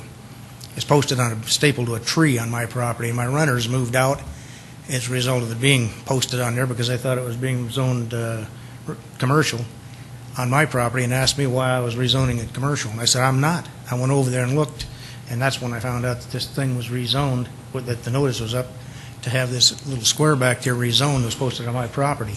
So I lost my renters as a result of it on top of it. Council, would anybody like to make a motion? Yes, or a question? I'm so sorry. I would just like to make a comment. Please, Councilor Urbanbach. Steve, could you put back on there the colored map that shows the zoning? I just want you to look at that little chunk and how it's still, as a residential area, it's zoned residential currently, it fits in the residential area, even though we've got this accessory parking lot and all those things. And I want to remind you what Jack said about the point of zoning, that it is to protect the property owner, and I'm very concerned about this. I would willingly make the motion to approve, but I would ask that you vote no. I don't agree with this, and I think that we're going away from the idea of zoning by doing it piecemeal, that we need to keep our zoning things more comprehensive, and we need to think longer and harder about how we do that. So if there are no other comments, I would make a motion. Councilor Urbanbach has made a motion to approve the item as read. Is there a second? Second, Jameson. Thank you, Councilor Jameson. Councilor Jameson has seconded that motion. Is there any further, gentlemen, you can sit down now. Thank you so much, and thanks for being so professional with each other and cordial. We really appreciate that. Council, any further comment? Yes, Councilor Jameson. I'd just like to add onto Councilor Urbanbach that this doesn't fit. I hope that they can still make a deal with the landlord and make our Verizon service better and help business do business, but I just don't like how this fits in the neighborhood. And I still think there's a possibility they can make a deal. I hope they can, but I can't support this either. Council, hearing no further comments, can we have a roll call vote, please? Council members Aguilar, No. Anderson, No. Brown, Intamin, No. Erpenbach, No. Jameson, No. Karski, No. Rolfing. No. Well, that has failed 0-7. Item number 48. Second reading and ordinance of the City of Sioux Falls, South Dakota, rezoning property at East 69th Street and South Bonson Avenue from the RS2 Residential District to the RA1 Residential District and the S Institutional District, petition number 2011-0401, and amending the official zoning map of the City of Sioux Falls. Planning Commission recommends approval. This is a petition brought forward by Scott Gilbert, owner of the development known as Whispering Woods South Addition.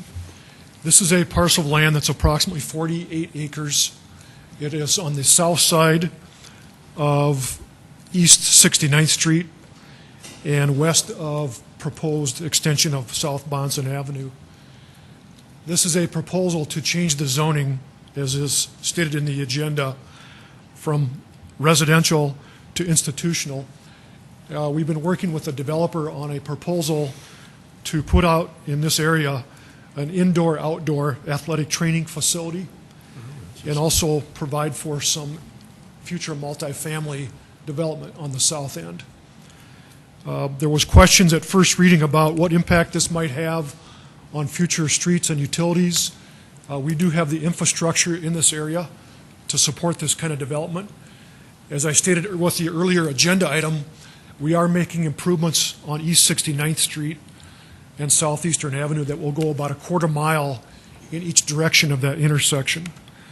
So we are expecting that we would be able to provide services to this future development area.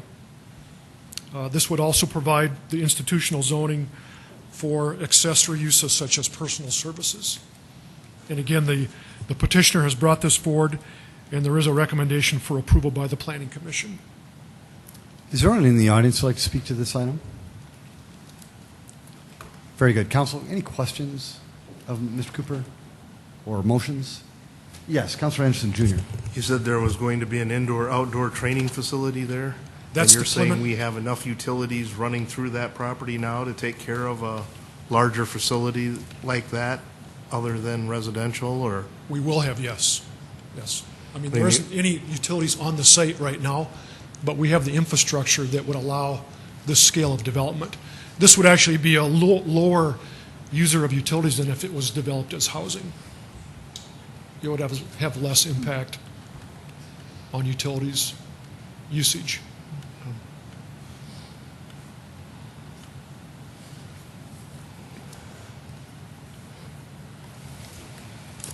Councilor Karski. Move to approve. Second, Erpenbach. Been a motion by Councilor Karski to approve item number 48, seconded by Councilor Erpenbach. If there's no further discussion, a roll call vote, please. Council members Aguilar, Yes. Anderson. Yes. Brown. Yes. Entenmann. Yes. Erpenbach. Yes. Jameson. Yes. Karski. Yes. Ralphie. Yes. That has passed 8-0. Item 49. Second reading, an ordinance of the City of Sioux Falls, South Dakota, rezoning property at 5800 East Arrowhead Parkway from the C Commercial District and unzoned property to Subarea B of the Red Rock Park Plan Development District, petition number 2011-0314, and amending the official zoning map of the City of Sioux Falls. Planning Commission recommends approval. This is a petition by Sam Assam, the owner of this parcel that's approximately 0.2 of an acre. It's located on the very northwest corner of East Arrowhead Parkway and Powderhouse Road, which will be future South Dakota 100. Mr. Assam is the developer of the strip mall to the west of this area, and this will be incorporated into the planned development zoning that will allow for future office or commercial development, and most likely this corner will be part of a future parking lot associated with that development. Mr. Cooper, thank you. Councilor Anderson, Jr. is going to excuse himself from item number 49. Is there anyone in the audience who'd like to speak to this item? Council, any questions, comments, motions? Move to approve, Entenmann. Second, Rolfing. Councilor Entenmann's made a motion to approve, seconded by Councilor Rolfing. Any further comments? A roll call vote, please.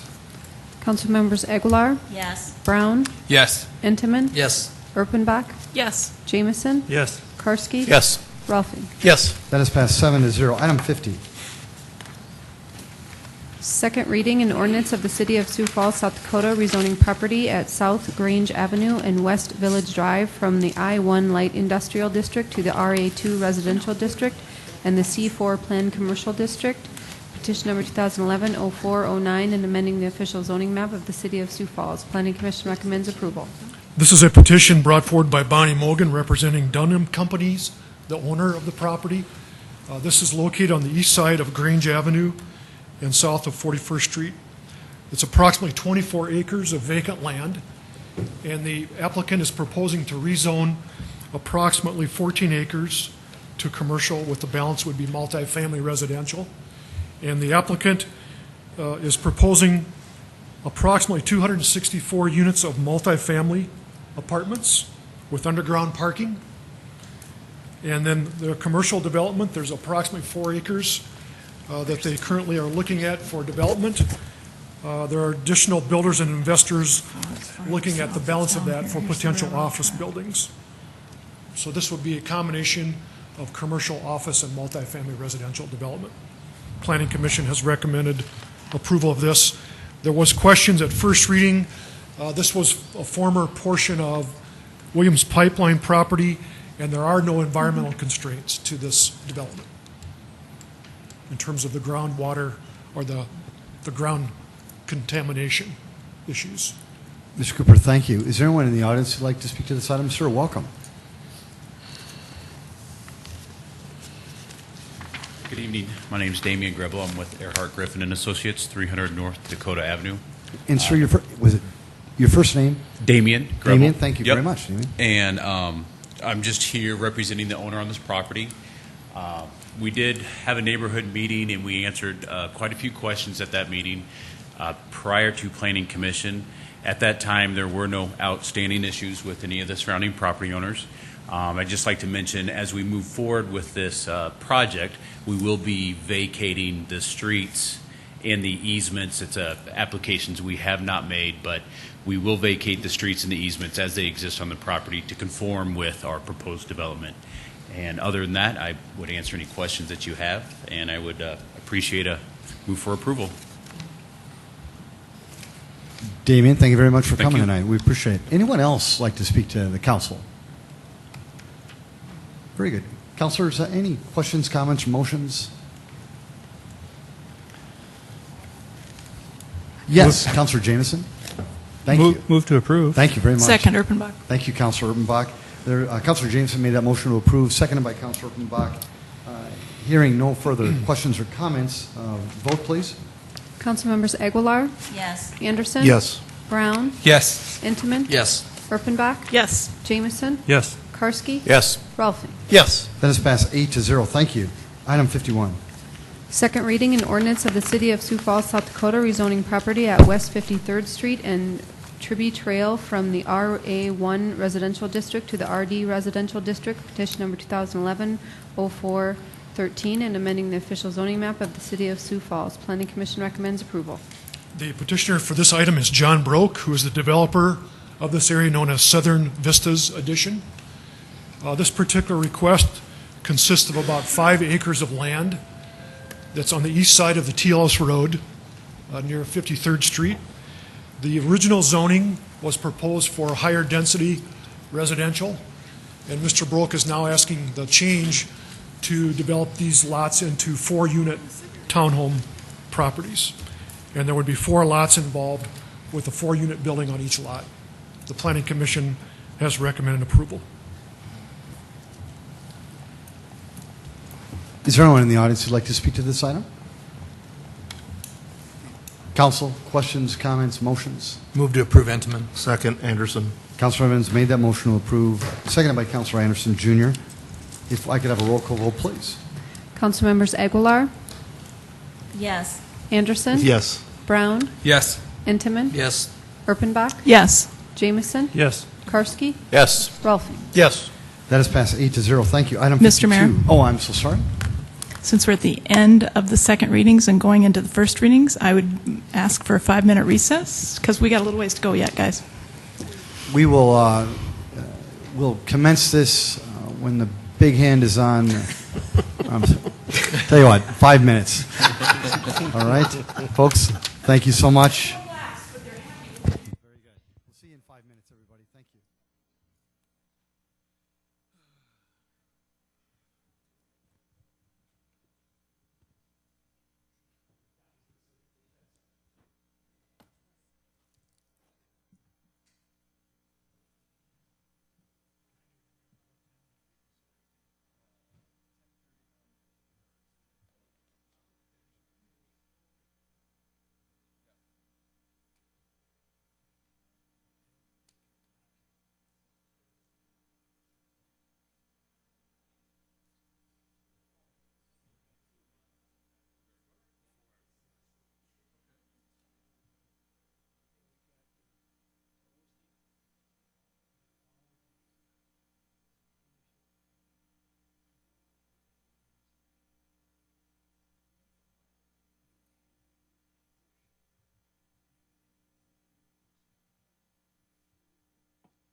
meeting will begin in 30 seconds.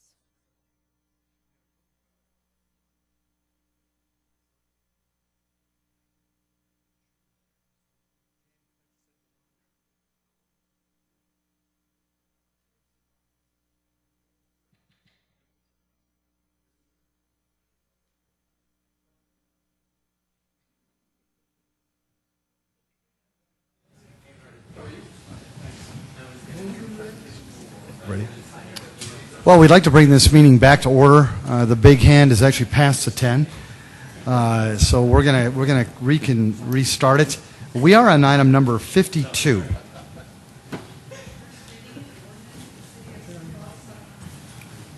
First reading, an ordinance of the City of Sioux Falls, South Dakota, repealing Chapter 22 of the revised ordinances of the city and amending Chapters 23 and 28 of the revised ordinances of the city by including secondhand goods dealers and gun dealers and dealers in precious metals or precious gems. Good evening, Doug Barthel, Police Chief. Just to give you a little history on this, we're not proposing a whole brand new ordinance. There's been an ordinance in place for many years, but what we're looking to do is to make some changes to that to also include some shops that currently aren't under these provisions. This is something that we've been working on for quite some time, and actually came to light in the internal audit that was done back in 2010. And all of the proposed changes to the ordinance from the audit or from the internal auditors are incorporated into our proposals. The goal here is not to create a bunch of new bureaucracy or to create a lot of extra work for different shop owners and things of that nature. Our goal simply is to put everyone on the same level playing field, and to we know for a fact that there currently is stolen property that's being sold that's going undetected by us and law enforcement. So we want to return the stolen property to the proper owners, and then, of course, get the people that are stealing it to begin with. So that's our goal here. We began this process back in 2010 with notifying over 40 different affected shop owners. We held 3 separate meetings where the owners were invited or their representatives to meet with our staff to go over the proposals. We then got input from them after each one, incorporated many of their ideas, and went back and forth, and there were also numerous conversations held in between that. So that went on to the end of last year and to the beginning of this year. In addition, we also appeared before the Public Services Committee on 3 different occasions, at which point then it was referred to the full council. So what we are proposing is nowhere near what many cities across the country have for restrictions when it comes to these sort of things. It's what we think is a good compromise. Obviously, we're not going to keep everyone happy, but again, keep in mind what I stated earlier about our goal in this to begin with. So Keith Allenstein with the City Attorney's Office, the Police Legal Advisor, has been very involved in this. He's with us this evening, as well as Sergeant Matt Burns, who will directly supervise most of this program and supervise our property crimes detectives. And then I also have Captain Greg Vandekamp, who commands our detective division, with us this evening. So Greg is going to highlight a few of the changes for you this evening. So thank you.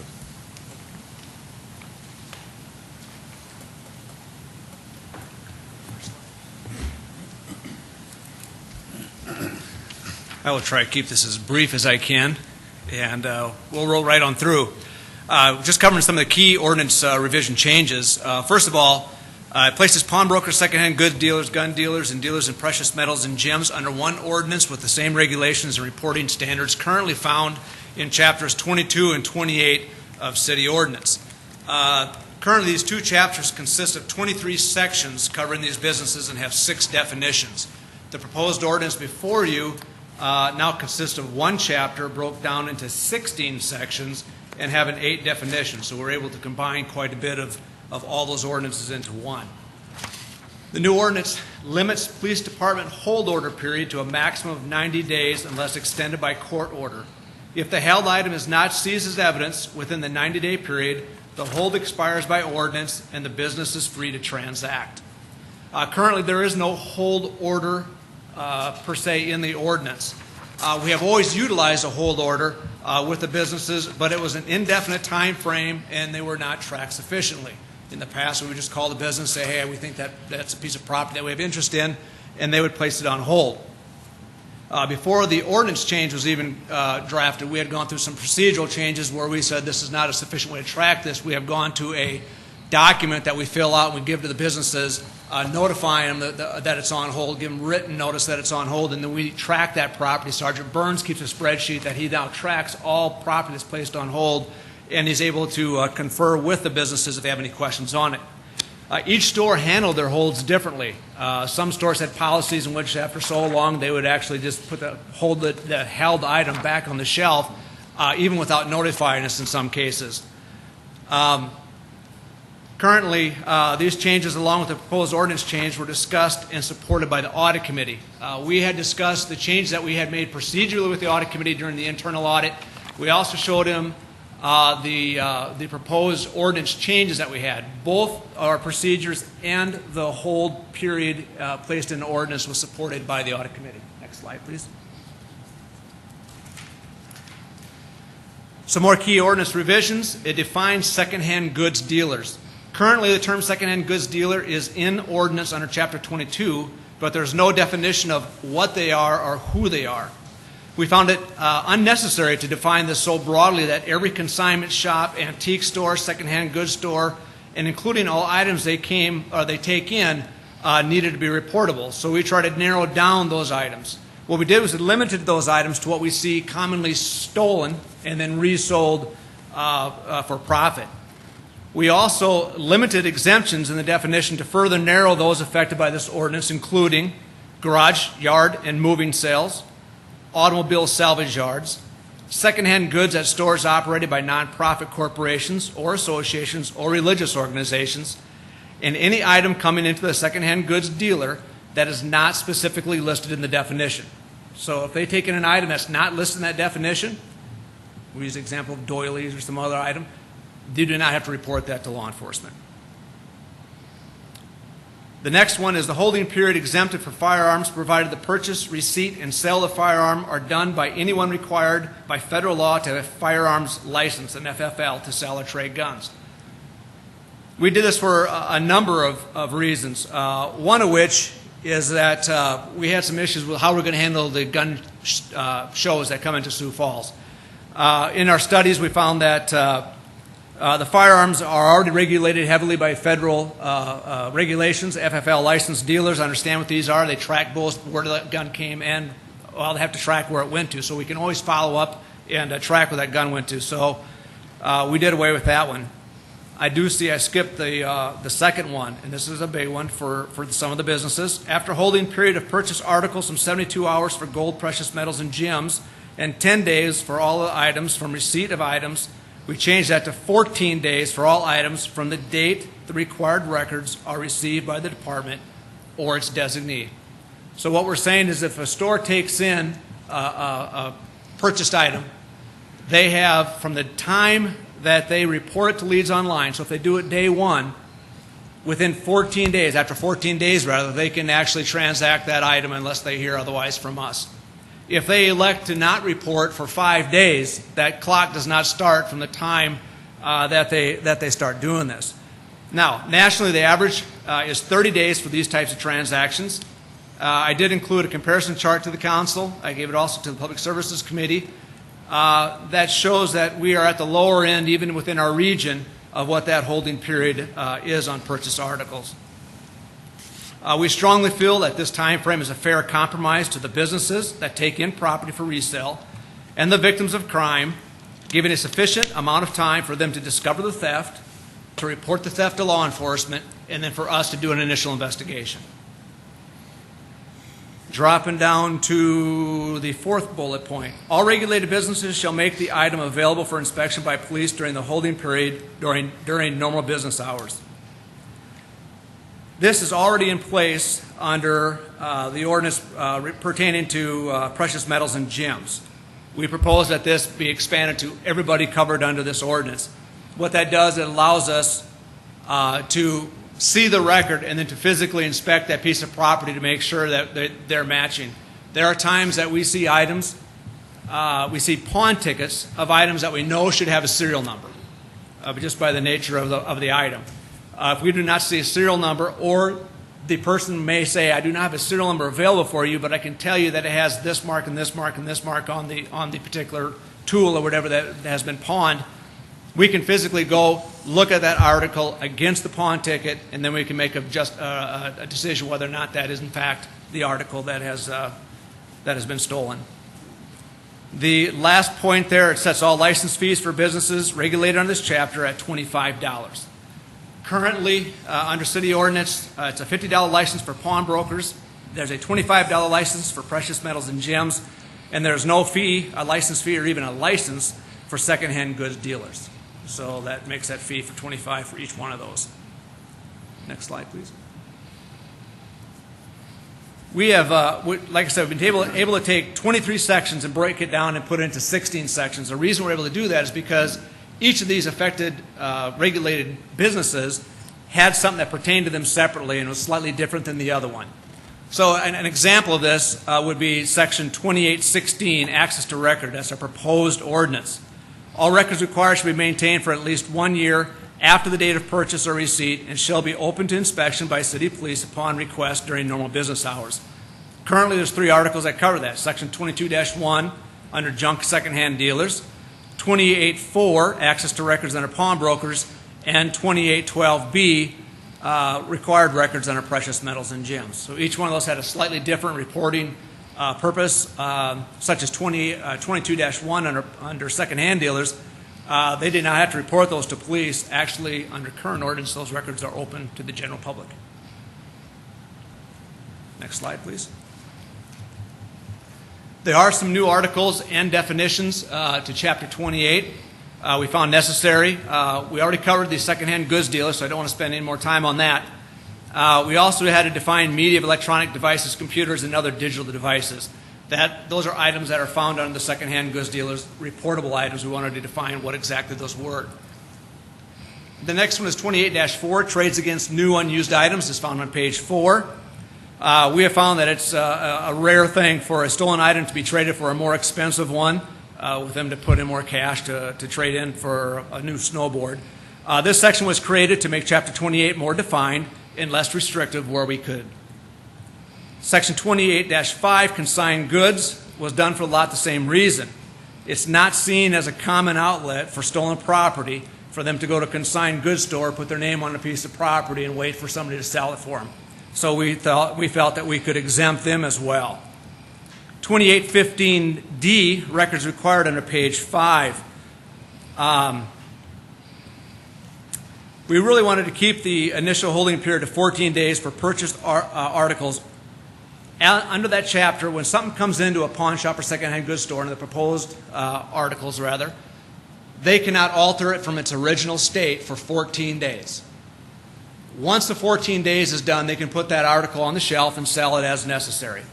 We still wanted the ability to track if we, on the backside of 14 days, somebody comes back and says, hey, I think I just got a bunch of stuff stolen. We'd make that report, and we see that it's in a pawn shop and it's still in the pawn shop. We want to have the ability to say, this item belongs to this ticket, so that we can get that stolen property, which number one is evidence of the crime.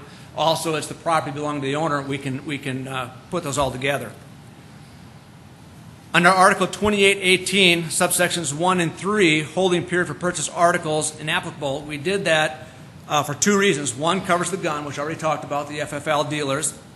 And the next one, we found it necessary to define that pawn property. If I go in and I say, I just want to set this back for pawn, and they give me $50 for the article, that within that 14 days I can come back and redeem it. So we wanted to exempt that property, saying, yeah, they don't have to wait the full 14 days and go back in and make that redemption any time that they have the money for it.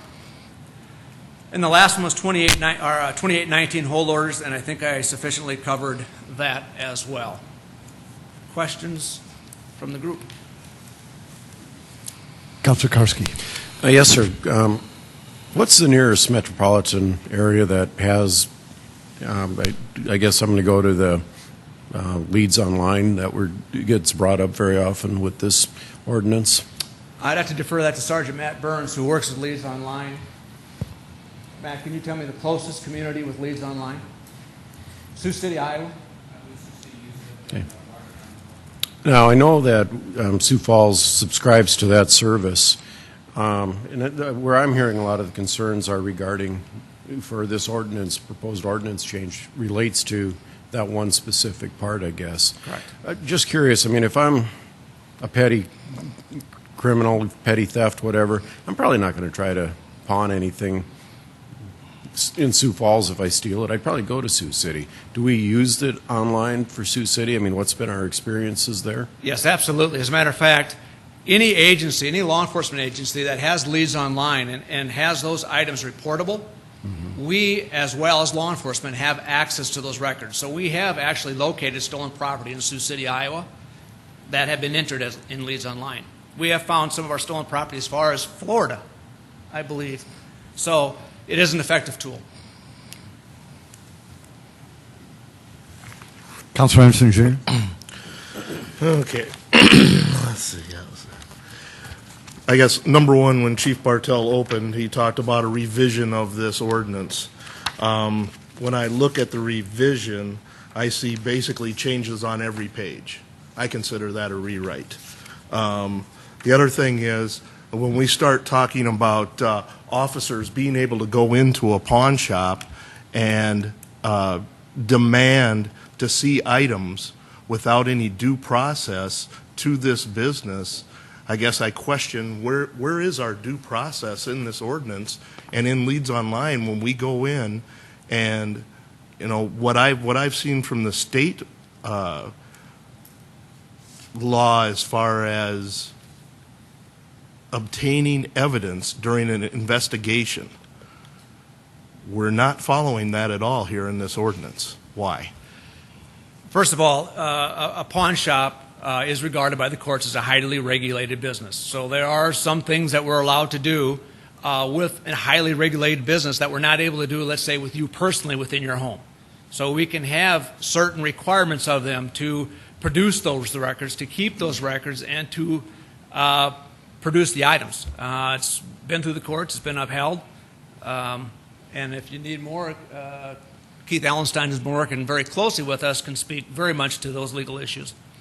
Okay, well, I'm definitely going to be speaking to Keith, and him and I have already discussed this. I guess my concerns are privacy concerns. Here we are demanding private businesses give up their business information, their sales information, to an electronic website that was contracted by the Sioux Falls Police Department. This contract was not approved by the City Council, and it never even came in front of us for information.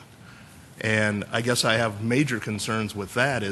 Was this an administrative rule? Because this is something that our finance committee is looking at, is these type of contracts that aren't coming in front of the City Council.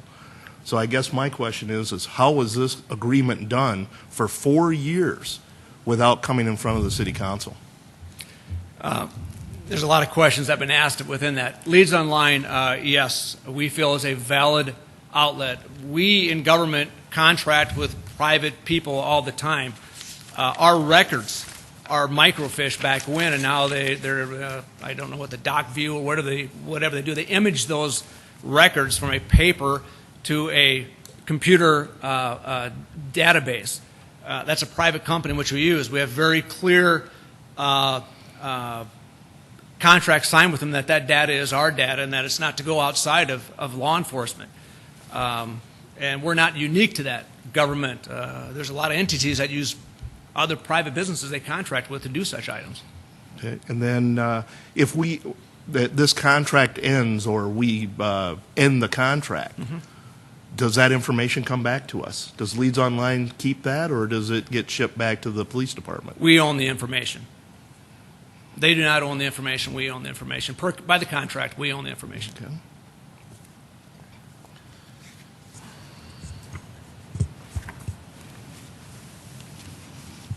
Councilor Anderson, Jr., any further questions?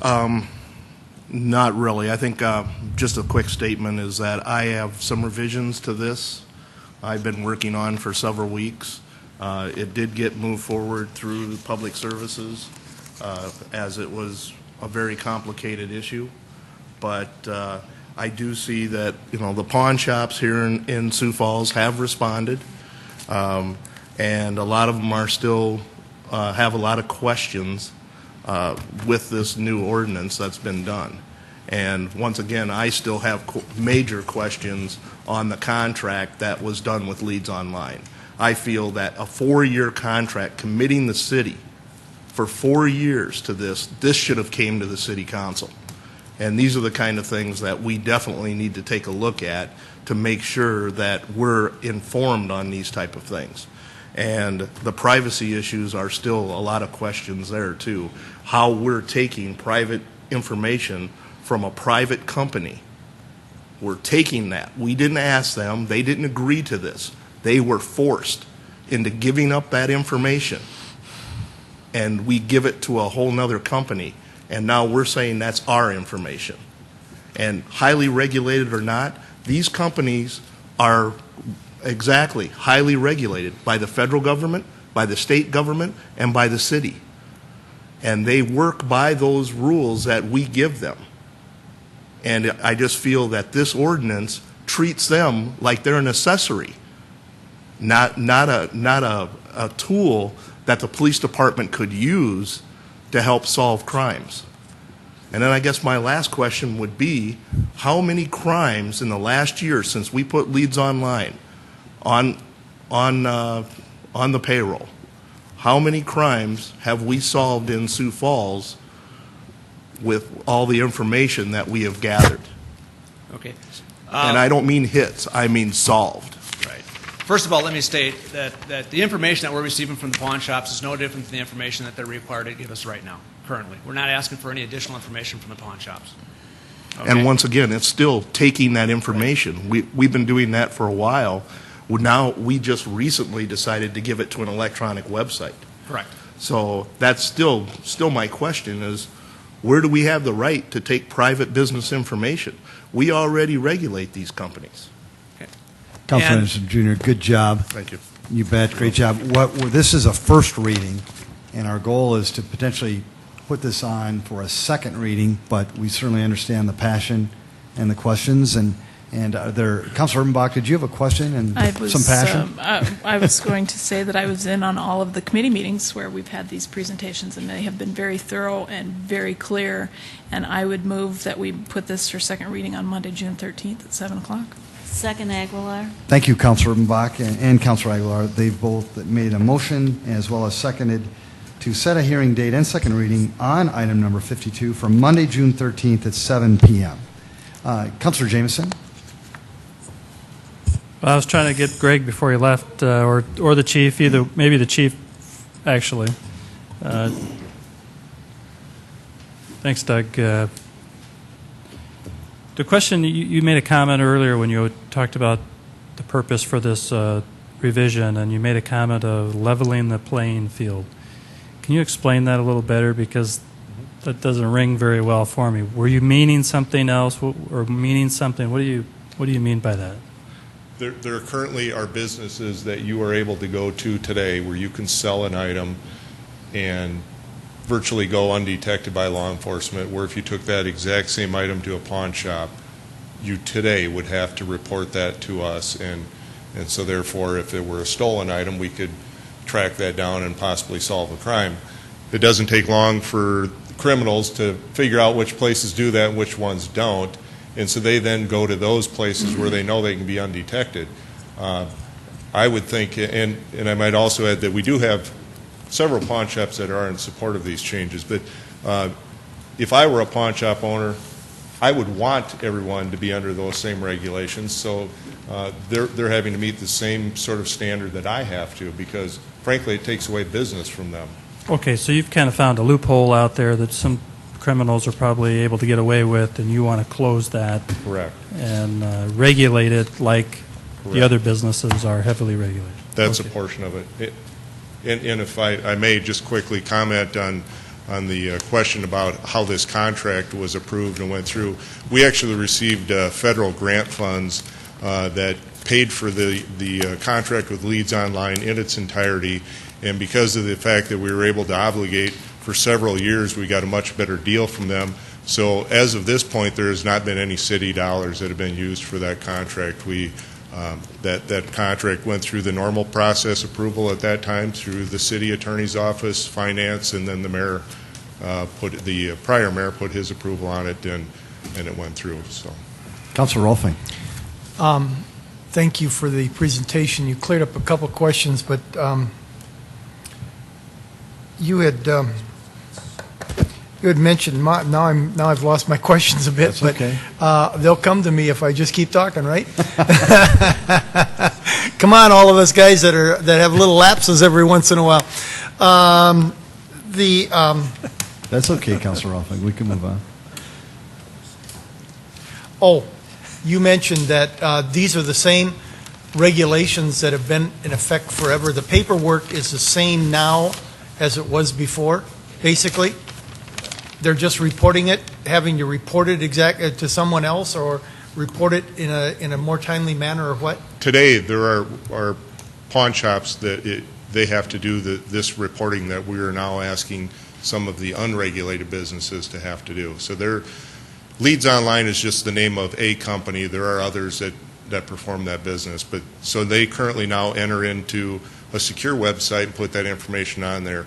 And just to give you a little history, prior to, when I was a property crimes detective 15 years ago, we had to go to each individual pawn shop once a week. They would handwrite the cards. We would then collect those cards, tied up countless hours, bring them back. We had a records section employee who then did the data entry on each and every one of those, and had to decipher the handwriting and figure that out. And from there, then it got entered into the system, and then hopefully match some things up. Now with this new system, we actually were able to, that along with other things, eliminate a position in our record section within the last year or two. And it saved all that time of having to go around weekly. Now the minute they bring it in, as soon as they enter it, it's in the system, and so we can track it almost instantaneously. So it's worked out fantastic, really. The other concern I guess I have, or question, I guess I saw something come through where a local hardware store would be in on this, because they maybe traded traded a lawnmower, used lawnmower for a new one, or took one in and that kind of thing, and they were forced into this kind of a situation. That seemed to be a little bit of an overkill on it. Yeah, no, that would not fall under this. Okay. No. Councilor Anderson, Jr. How long do we keep the information on Leads Online? As far as what? As far as once we take that information from these businesses, how long are we warehousing this information? Because if we're looking at this information as being a law enforcement tool, there should be an expiration time when you should be able to start deleting some of these items off. Because what we're talking here is that less than 1% of these items that are going, if they're even being recorded, are stolen. So you've got over 99% legitimate transactions that you're warehousing for law enforcement to do whatever searches they want with it. And this is unregulated altogether. We've been doing that for probably 40 years. Does that mean it's right? We don't destroy records that we keep in the police department. They're a good tool, a good resource. Yes, you're right. Probably the strong majority of them are legitimate transactions. I'm not saying that these businesses are operating illegally, but I do know that there are people that steal things and try and sell them. Just because someone's a law-abiding citizen today doesn't mean that 5 years from now they might not decide to change and do something different. If we can, there's all sorts of information that we can glean from that. It's all strictly confidential. Law enforcement information is not shared with the public. Frankly, we can't. It's used strictly internally for our investigative purposes. There has been a motion made to set a hearing date and second reading for Monday, June 13th on item 52. Can I have a roll call vote, please? Councilmembers Aguilar, Yes. Anderson, No. Brown, Yes. Intiman, Erpenbach, Yes. Jamison, Yes. Karski, Yes. Rolfing, Yes. Intiman. Yes. Thank you, Councilor Adamant. That has passed 7-1. Item number 53. First reading an ordinance of the City of Sioux Falls, South Dakota, providing supplemental appropriations, $3,687,500. Good evening, Mayor. Welcome. Council members. Tracy. Or should I say good morning? No, it's not quite that late. This is first reading of a supplemental appropriation ordinance that would add $3,687,500 to the 2011 budget for the sales tax fund for capital projects. The supplement would be funded using unobligated fund balance remaining in the sales tax fund at the end of 2010. Included in the ordinance, as proposed, are a number of projects in several different city departments, including the Central Services Facilities Management Division in 2 buildings, City Hall. There would be including improvements to the heating, ventilating, and air conditioning system. This building, the Carnegie Building, would include building improvements to the envelope of the facility, the roof, tuck pointing windows, and so forth. The second department would be at the arena, would include a replacement of the scoreboard and lighting system. Both systems are currently failing and in need of replacement. The third department would be the fire department, which would be a project to complete the replacement of the parking lot at the headquarters facility. At the library, there are 2 relatively small projects, including replacement of a parking lot at the Ronning branch and a heating, ventilating, and air conditioning system, air conditioning units and heating loop improvements at the Cayley branch. And last but not least, 3 street improvement projects in Public Works, including asphalt overlay on 41st Street from Western Avenue to Minnesota, Techcrete repairs on Minnesota Avenue from 22nd Street to I-229, and asphalt repair improvements on Marion Road from Madison Street to 60th Street North. With that, I would ask that you set this for hearing next Monday and place it on second reading. Councilor Brown. Tracy, the non-street department items, where did they rank in the CIP in their respective departments? Off the top of my head, I guess I can't say. They I'll were, look it up. a number of them ended up on this list in the proposed ordinance because they had not been in the plan previously, but yet it was clear that they were a high priority. Some had been, for example, the City Hall improvements had been postponed for a variety of reasons, as I understand it, in the past, not the least of which was kind of the uncertainty of the future of City Hall, whether or not it would remain in that building. And so it's a major investment. It simply didn't make a lot of sense to invest in a building if the city wasn't going to remain there very long. I think funding, availability of funding, certainly contributed to some of those being not in the plan previously, like improvements to this facility. I think they had been eliminated in the past for a variety of reasons, but it seemed clear to me that through our meetings with the department heads, that they did certainly rise to the top and are projects that can be executed fairly quickly at this budget year. Thank you. Council, would anybody be willing to make a motion? Move to approve, or Second, set the Anderson. date.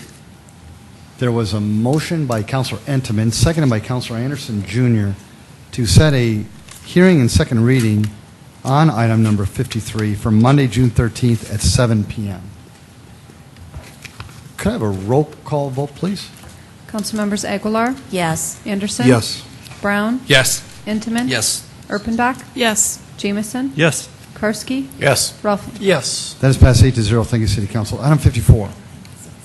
First reading an ordinance of the City of Sioux Falls, South Dakota, amending Chapter 21 of the revised ordinances of the city by creating a chapter entitled Community Development.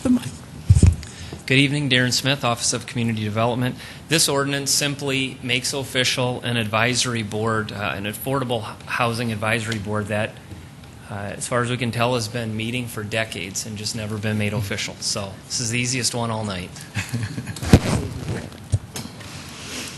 So moved, Rolfing. Second Aguilar.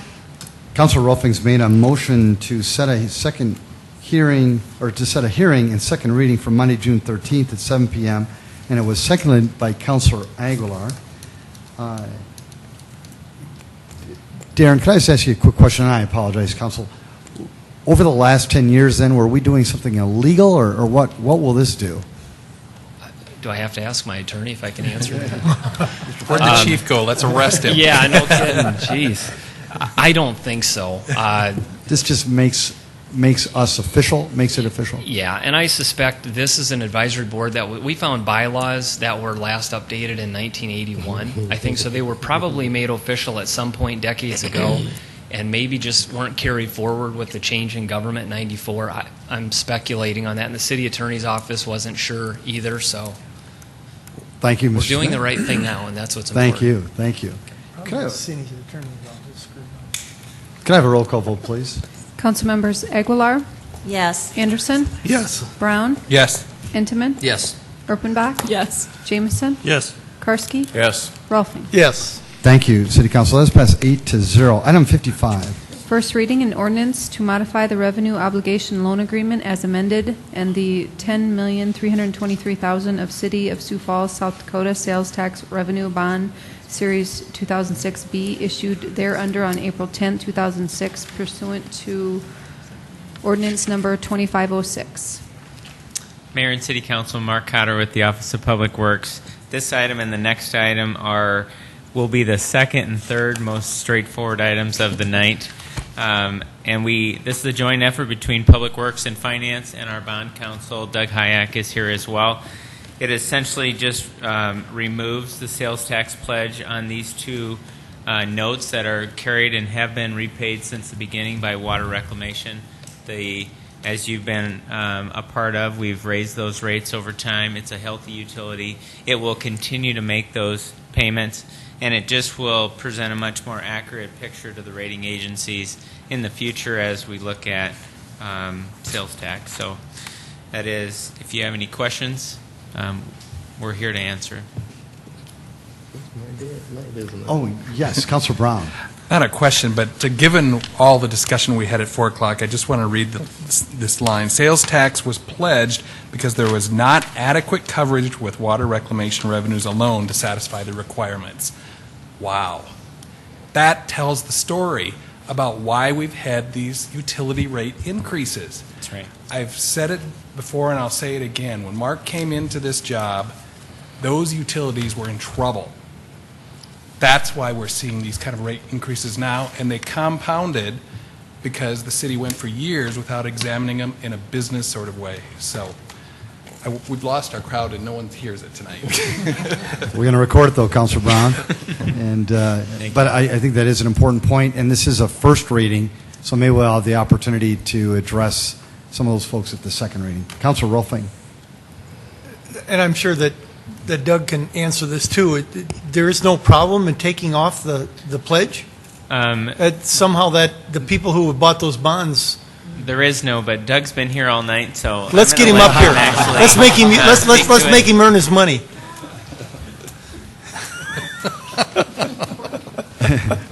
Welcome, Mr. Hayek. Thank you, Doug Hayek, Davenport Evans. That does make me feel good. Good. No, we've worked very closely with the state on this. When the bonds are sold, they do have requirements as to the pledging of revenues from whatever source is going to be securing the bonds.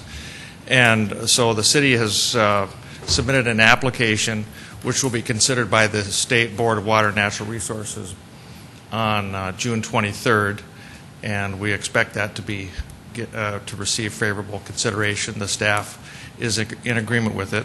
And since the rate schedule now for our sewer system, sewer and water system, are sufficient to satisfy the debt service coverage requirement by the state, it's okay. Okay. Councilor Anderson, Jr. Mark, a couple of weeks ago we were talking about wastewater, and we talked about using sales tax money to help pay off our wastewater issue. And basically, it's by ordinance that we can't use that money, correct?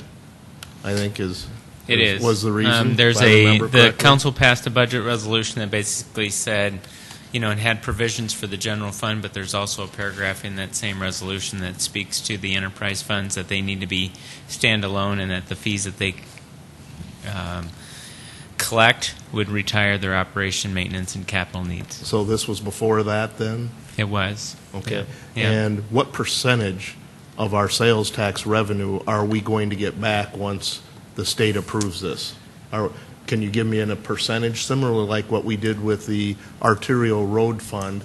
We assigned 4% of our sales tax revenue to that. I guess I'd like to, if the same goes with this. I can share it, and I can also have Tracy Turback come up. But on your last monthly financial report that Tracy provides, there's a sheet in there, page sheet 16, that gives you a recap of all the debt that the city has.